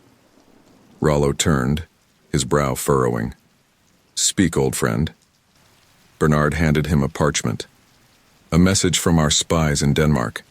It seems your nephew, Gorm the Old, has united the Danish kingdoms. He's amassing a fleet, and there are whispers of a great invasion force." Rollo's eyes narrowed as he read the message. The threat of Viking raids had never truly disappeared, but this was something on a scale they hadn't seen in decades. "Have you told William?" Rollo asked. Bernard shook his head. "Not yet, my lord. I thought it best to consult with you first." Rollo nodded, his mind racing. "Good. We must handle this carefully. The Franks are watching us closely, always suspicious of our Norse connections. If word of this reaches them before we're prepared—" He trailed off, but Bernard understood. The delicate balance they had maintained for years, Norman strength coupled with Frankish legitimacy, could be undone in an instant. "What would you have us do, my lord?" Bernard asked. Rollo was silent for a long moment, weighing his options. Finally he spoke. "Summon the council. It's time we reminded our people of who we are and who we are not." Hours later, the great hall of Rouen was filled with Norman nobles, many of whom still bore the unmistakable features of their Viking ancestors. Rollo sat at the head of the table, with William at his right hand and Bernard at his left. "My lords," Rollo began, his voice carrying across the hushed room, "for decades, we have built a new life here in Normandy. We have embraced Frankish ways, sworn fealty to Frankish kings, but we have never forgotten our roots." He paused, his gaze sweeping across the assembled nobles. "Now, those roots threaten to strangle us. A great Danish fleet gathers in the north, led by my own nephew, Gorm. They look to our shores with hungry eyes, seeing us as easy prey, Norsemen gone soft in Frankish lands." A murmur of anger rippled through the crowd. Rollo raised a hand for silence. "We must show them, and the Franks, that we are neither soft nor have we forgotten how to fight. But we must do so carefully, lest we be seen as conspirators with our pagan kin." William leaned forward, his voice tight with controlled anger. "Father, surely we must strike first, catch them before they reach our shores." Rollo shook his head. "No, my son. That would only confirm the Franks' worst suspicions about us. We must be more cunning." He turned to the assembled nobles. "We will strengthen our defenses, train our men, and prepare for the storm to come. But we will do so under the guise of loyalty to the Frankish crown. We will send word to King Raoul, offering our services to protect all of Francia's northern coast." Bernard nodded approvingly. "A wise move, my lord. It shows our commitment to our oaths while allowing us to arm ourselves without suspicion." But not all were convinced. Odo, a young firebrand of a noble with more Norse blood than Frankish, stood up. "And what of our kinsmen?" he demanded. "Are we to raise our swords against our own blood? Have we truly become nothing more than Frankish lapdogs?"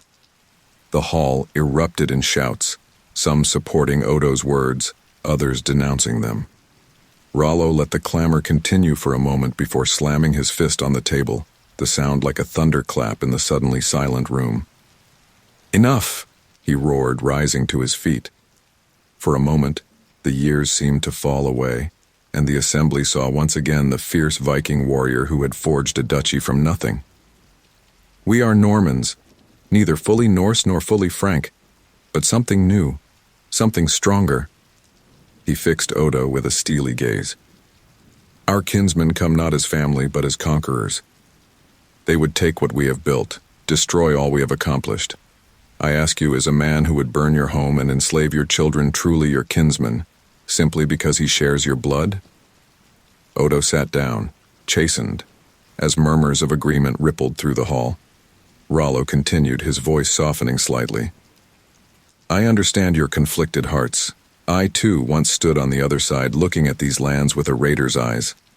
But we have built something here worth fighting for, worth dying for.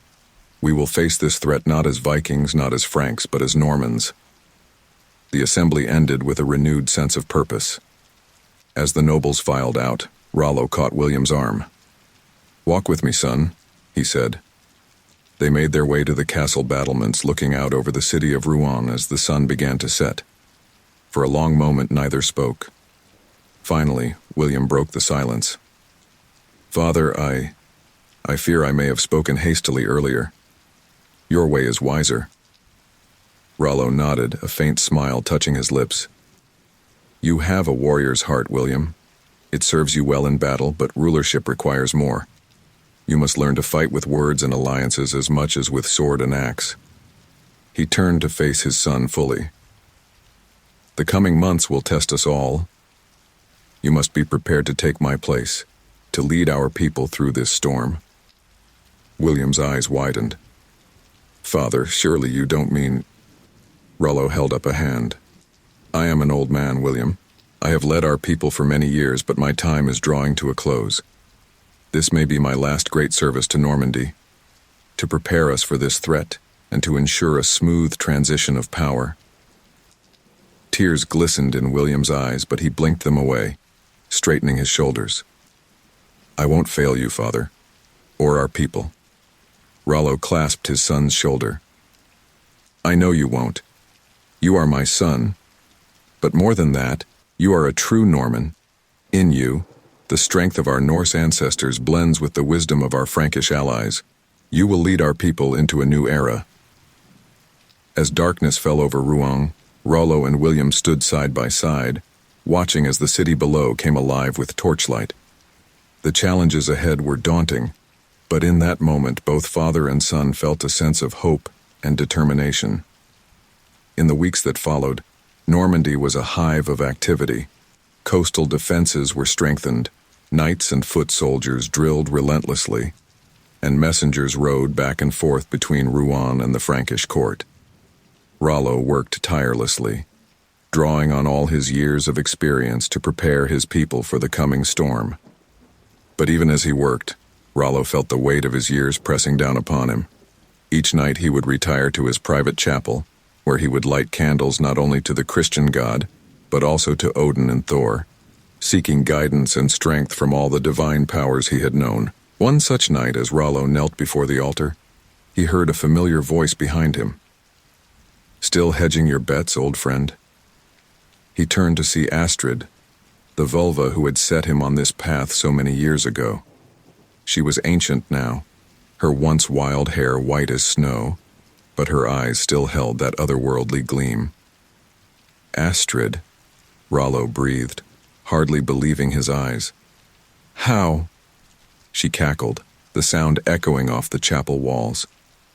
"Did you think I would miss the culmination of the destiny I foretold? The threads of fate are drawing tight, Rollo. The choices you make in the coming days will shape the future of your people for generations to come." Rollo stood facing the old seer. "Tell me then, have I fulfilled the prophecy? Is this the kingdom you foresaw?" Astrid's expression grew serious. "You have built something great, Rollo, but prophecies are tricky things. The crown I saw may not be the one you imagined. The kingdom may be one of legacy rather than land." She stepped closer, her voice dropping to a whisper. "The true test is yet to come, not just for you, but for your son, and his son after him. The Norman saga is only beginning, Rollo." and you must decide how it will be remembered." With that, she turned and shuffled out of the chapel, leaving Rollo alone with his thoughts. As he stood there, surrounded by the flickering light of candles, Rollo felt the weight of his life's choices pressing down upon him. He had come so far from the young Viking raider who had first set foot on these shores. He had built a realm, founded a dynasty, and forged a new people. But had it been worth the cost? The compromises, the betrayals, the loss of the old ways? As dawn broke over Normandy, Rollo emerged from the chapel, his face set with grim determination. Whatever doubts plagued him in the dark of night, he knew that he had no choice but to move forward. His people were counting on him, and he would not fail them now. The coming battle would not just be for land or power, but for the very soul of Normandy. And Rollo, the Sea King, the founder of a dynasty, was determined to see his life's work secured, no matter the cost. The year was 928 AD, and the air over Normandy crackled with tension. For months, the Normans had prepared, strengthening defenses and training relentlessly. Now, as spring gave way to summer, the dreaded news finally arrived. The Danish fleet had been sighted off the coast. Rollo, his body feeling every one of his 70-plus years, stood atop the walls of Rouen, surveying the bustling city below.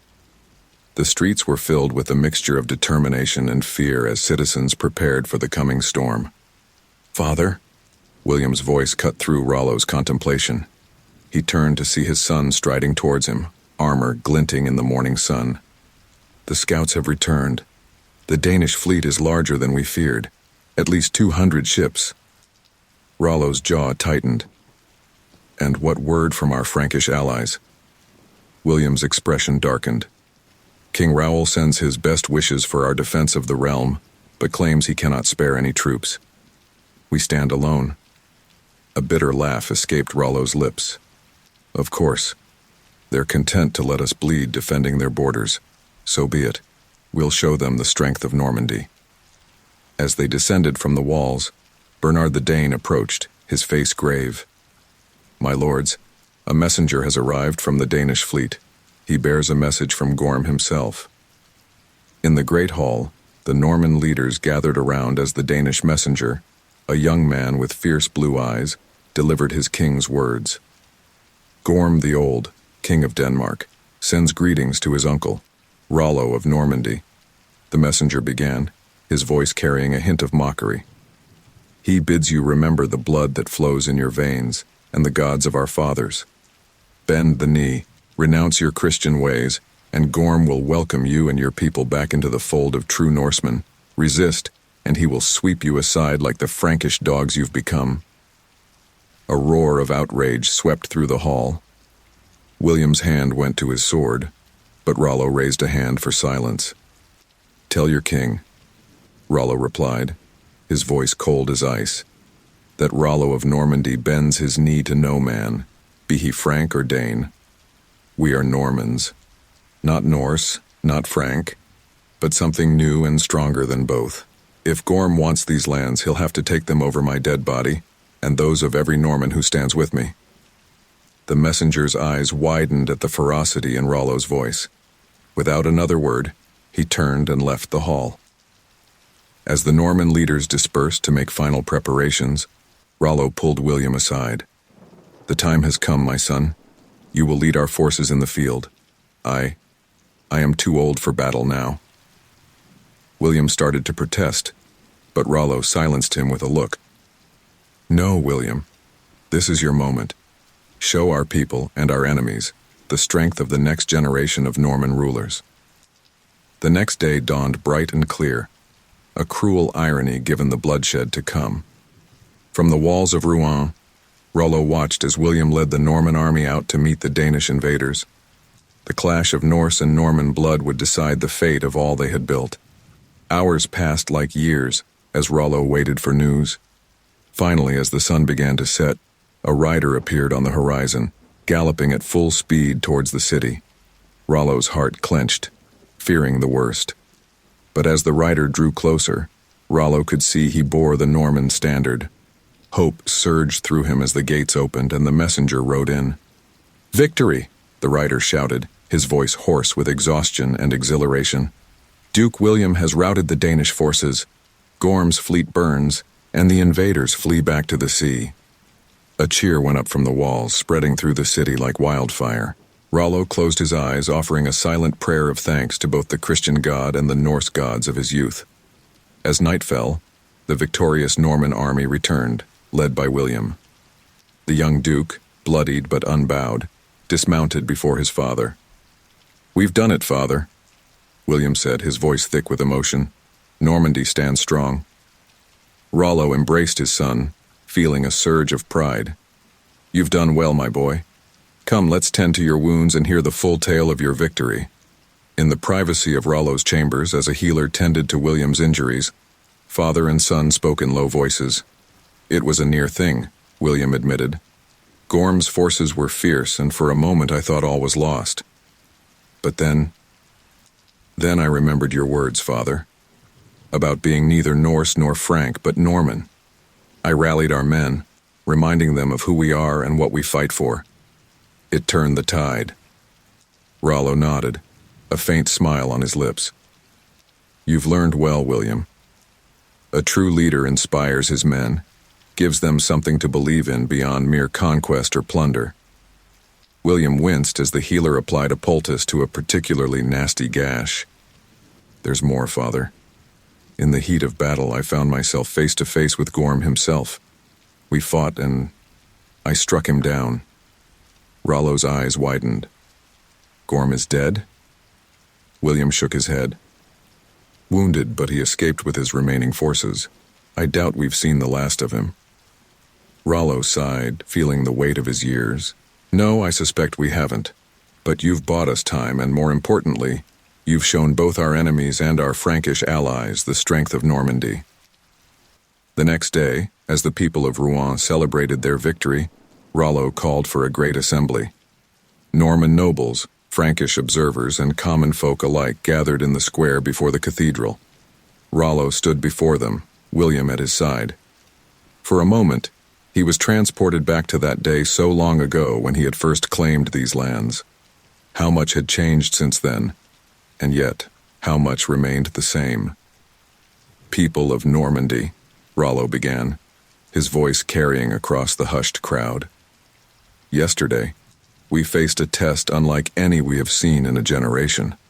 Our Norse kinsmen came not as family, but as conquerors, seeking to undo all we have built.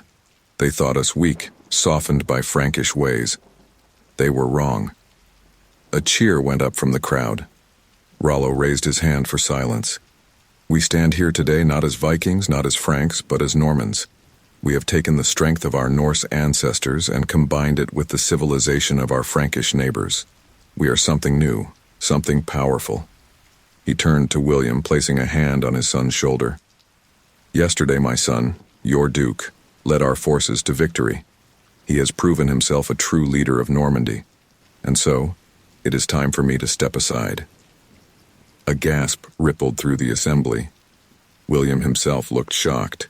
"From this day forward," Rollo continued, "William Longsword shall rule as Duke of Normandy in his own right.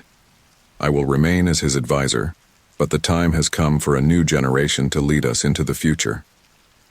As the crowd erupted in cheers, Rollo leaned close to William. "The hardest part begins now, my son. Ruling in peace is often more challenging than leading in war, but I have faith in you." William nodded, his face a mixture of pride and apprehension. "I won't let you down, father. I won't let Normandy down."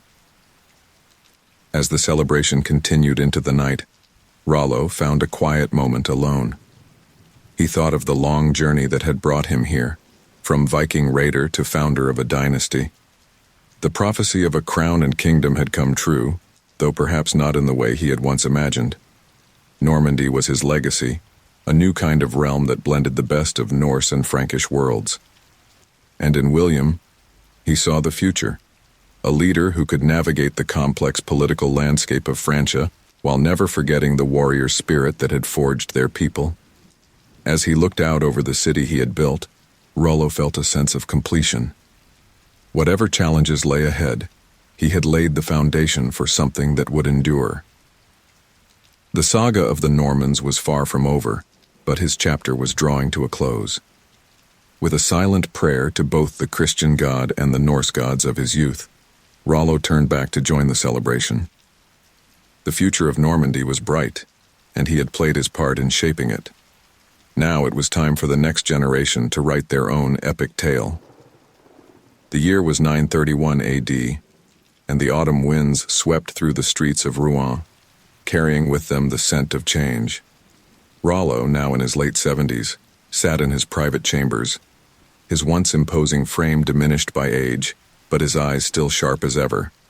Before him stood his son, William Longsword, Duke of Normandy for 3 years now, and beside him a young boy of about 6, Richard, William's son and heir.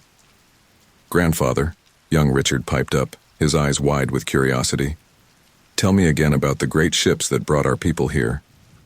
Rollo chuckled, a sound that quickly turned into a cough. As William moved to assist him, Rollo waved him off. "I'm fine, boy. Just the years catching up with me." He turned his attention to Richard. "Ah, the longships. They were like great dragons, Richard. Their prows carved with fierce beasts, oars cutting through the waves like the wings of eagles." As Rollo regaled his grandson with tales of the old days, William watched with a mixture of fondness and concern. His father's health had been declining rapidly in recent months, and there was a tension in the air, a sense that an era was coming to an end. Later, after Richard had been sent off to his lessons, William sat across from his father, his face grave. "The Franks are growing restless again," he said. "There are whispers that King Raoul seeks to test our loyalties." Rollo's eyes narrowed. "After all we've done to secure their borders? Ungrateful dogs?" William nodded. "It's more than that. Our success has bred jealousy and fear. They see our strength and worry we might turn our ambitions inward." "And what of our own people?" Rollo asked. "Do they still chafe at Frankish customs?" William sighed, running a hand through his beard. "Some do. The old ways die hard, especially among the common folk. We walk a fine line, father, between two worlds." Rollo was silent for a long moment, his gaze distant. When he spoke, his voice was soft but intense. "Listen well, my son. The challenge you face is not new. It is the same one I grappled with when I first claimed these lands. We are neither fully Norse nor fully Frank. We are Norman. Our strength lies in our ability to adapt, to take the best of both worlds and forge something new." He leaned forward, his eyes boring into William's. "But never forget where we came from. The sea is in our blood. The spirit of the North beats in our hearts. We bow to the Frankish king, yes, but we are not his slaves. We are allies, partners in the defense of this realm." William nodded slowly. "And what of the old gods? Many still whisper prayers to Odin and Thor, even as they attend Christian Mass." A faint smile touched Rollo's lips. "The gods. Ah, the gods. I have prayed to many in my time, William." Rollo gestured for her to sit, pouring them both cups of mead. "Have I fulfilled the prophecy, Astrid? The crown, the kingdom across the sea?" Astrid's eyes gleamed in the candlelight. "Prophecies are tricky things, old wolf. You have indeed worn a crown, though perhaps not the one you once imagined. And this land," she gestured widely, encompassing all of Normandy, "is indeed a kingdom in all but name. But your true legacy, that is still unfolding." She leaned forward, her voice dropping to a whisper. "Listen well, Rollo. The seeds you have planted here will grow into a mighty tree. Your descendants will shape the fate of nations. But the path ahead is fraught with danger. The Norman saga is only beginning, and it will be written in blood and glory across the face of Europe." Rollo felt a chill run down his spine. "And William? Richard? What of their fates?" Astrid's expression grew somber. "Your son will face great trials, Rollo. His loyalty will be tested, his strength challenged. And young Richard, the wolf cub will grow to be a lion.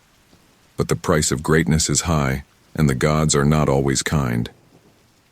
As dawn broke over Rouen, Rollo stood on the balcony of his chambers, watching the city come to life. He could see the blend of Norse and Frankish influences in every building, every face that passed below. This was his legacy, a new people, forged in the crucible of two cultures.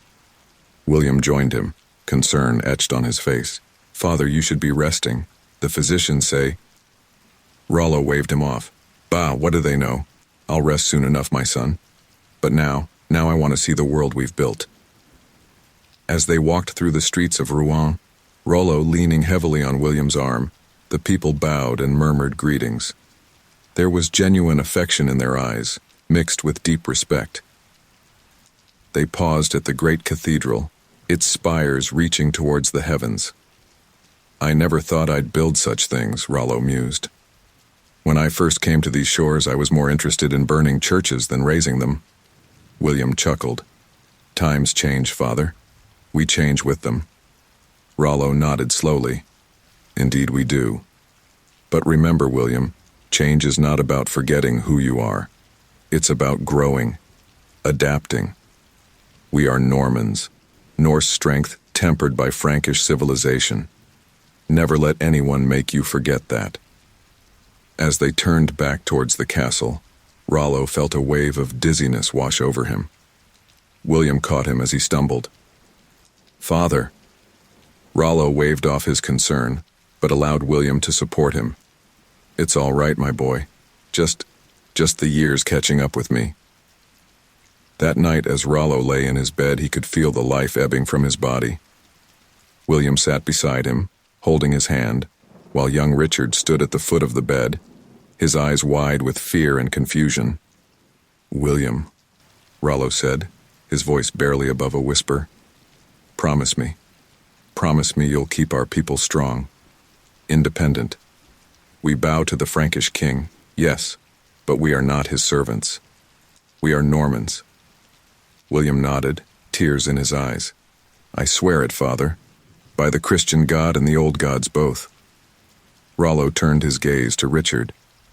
"And you, little wolf, you will be Duke one day. Remember the tales I told you? Remember where we came from, and let it guide you to where you must go." As the last breath left Rollo's body, a strange wind seemed to sweep through the chamber, carrying with it the faint scent of salt and sea. For a moment, just a moment, William thought he heard the creaking of oars and the flapping of sailcloth. In the days that followed, all of Normandy mourned. Rollo, the Sea King, the founder of their dynasty, was laid to rest with honors befitting both a Christian duke and a Norse warrior. In the great cathedral of Rouen, prayers were offered to the Christian God for his soul. But in secret corners and quiet hearths throughout the land, many also whispered prayers to Odin, asking the All-Father to welcome the great warrior into Valhalla. As William stood before his father's tomb, young Richard at his side, he felt the weight of legacy settling upon his shoulders. The challenges ahead were many, balancing Norman independence with Frankish allegiance, preserving their unique culture in a changing world. But as he looked down at his son, saw the mixture of Norse strength and Frankish refinement in the boy's features, William felt a surge of hope. Rollo's dream lived on in them, in all the Norman people. They were the bridge between two worlds, the forgers of a new destiny. The saga of the Sea King had ended, but the epic tale of the Normans was just beginning, and it would be a story that would echo through the ages, shaping the fate of kingdoms and empires for centuries to come. The year was 1066, and the winds of change were blowing fiercely across the English Channel. In the great hall of Rouen, Duke William of Normandy, great-great-grandson of Rollo the Sea King, paced restlessly. His powerful frame, honed by years of warfare, was taut with tension. Around him, his most trusted advisors watched in uneasy silence. "It's confirmed, then?" William's voice was low, but it carried an undercurrent of barely contained fury. "Edward is dead and Harold Godwinson has taken the throne of England?" Odo, Bishop of Bayeux and William's half-brother, nodded grimly. "Yes, my lord. Our spies report that Harold was crowned in Westminster Abbey with the support of the Witenagemot." William's fist came down hard on the oak table, causing goblets to rattle. "Treachery! Edward promised me the throne. I am the rightful heir to England." Silence fell over the hall. The Norman nobles exchanged glances, a mixture of excitement and apprehension in their eyes. They all knew what this meant. War was coming. William took a deep breath, visibly calming himself. When he spoke again, his voice was steady, filled with the authority that had made him one of the most feared and respected rulers in Europe. "Gentlemen, the time has come for Normandy to claim its destiny. For too long we have been content with our duchy. But our ancestor, Rollo the Sea King, dreamed of greater things. He saw a crown in his future, and now we shall seize it." He turned to his half-brother, Robert of Mortain. "Send word to our vassals. I want every able-bodied man mustered. We'll need ships, hundreds of them, and horses. We're not going to England as raiders, but as conquerors." As the hall erupted into a flurry of activity, William retreated to his private chambers. There, away from the eyes of his nobles, he allowed himself a moment of doubt. He approached a small, ornate chest, a family heirloom passed down from Rollo himself. Opening it, he withdrew a small, worn figurine of Odin, carved from whalebone. "Old gods of my ancestors," he murmured, running his thumb over the smooth surface. "Guide me in the days to come.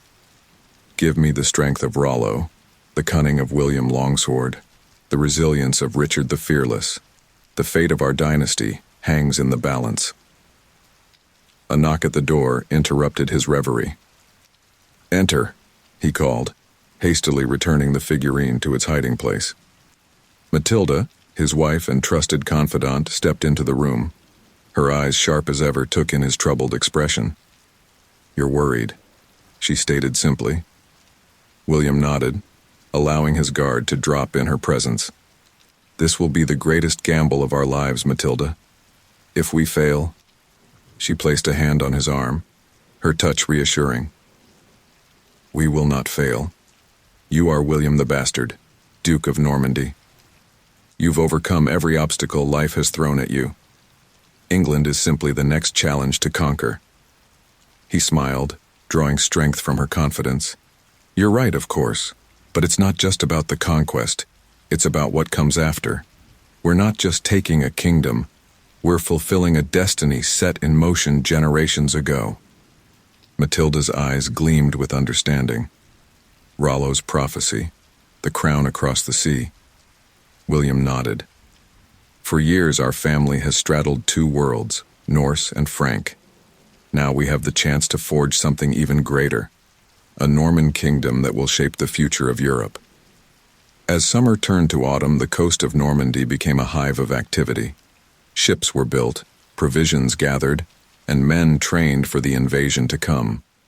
William oversaw it all, driving his people with a relentless energy that bordered on obsession.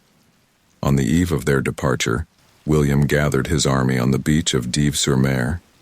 Thousands of men stood ready, their armor glinting in the fading light, banners fluttering in the sea breeze.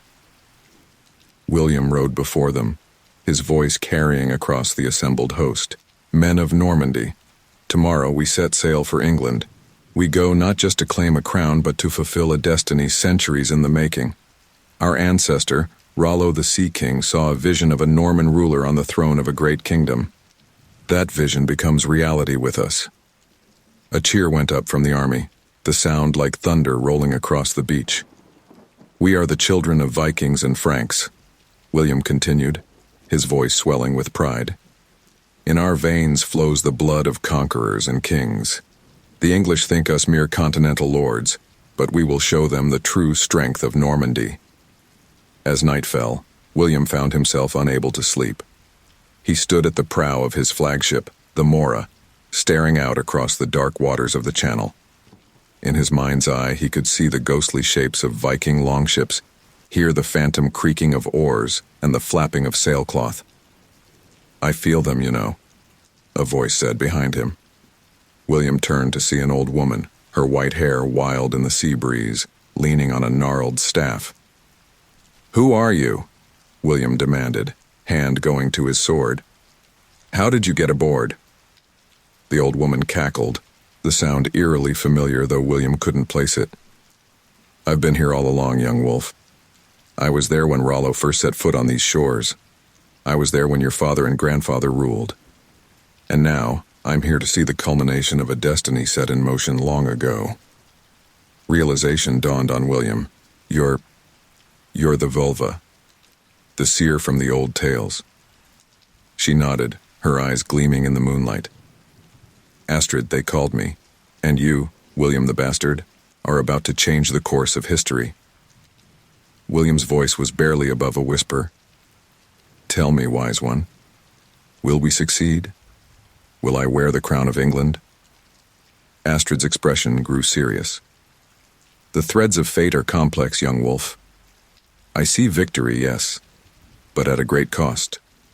The crown will sit heavy on your brow, and the land you conquer will shape you as much as you shape it. She stepped closer, her voice dropping to a whisper. Remember, William, you go to England not just as a conqueror, but as the heir to two great legacies. You carry the strength of the Norse and the civilization of the Franks. The kingdom you build must be a bridge between worlds, just as Normandy has been. Before William could respond, a gust of wind swept across the deck. When it passed, Astrid was gone, leaving him alone with his thoughts.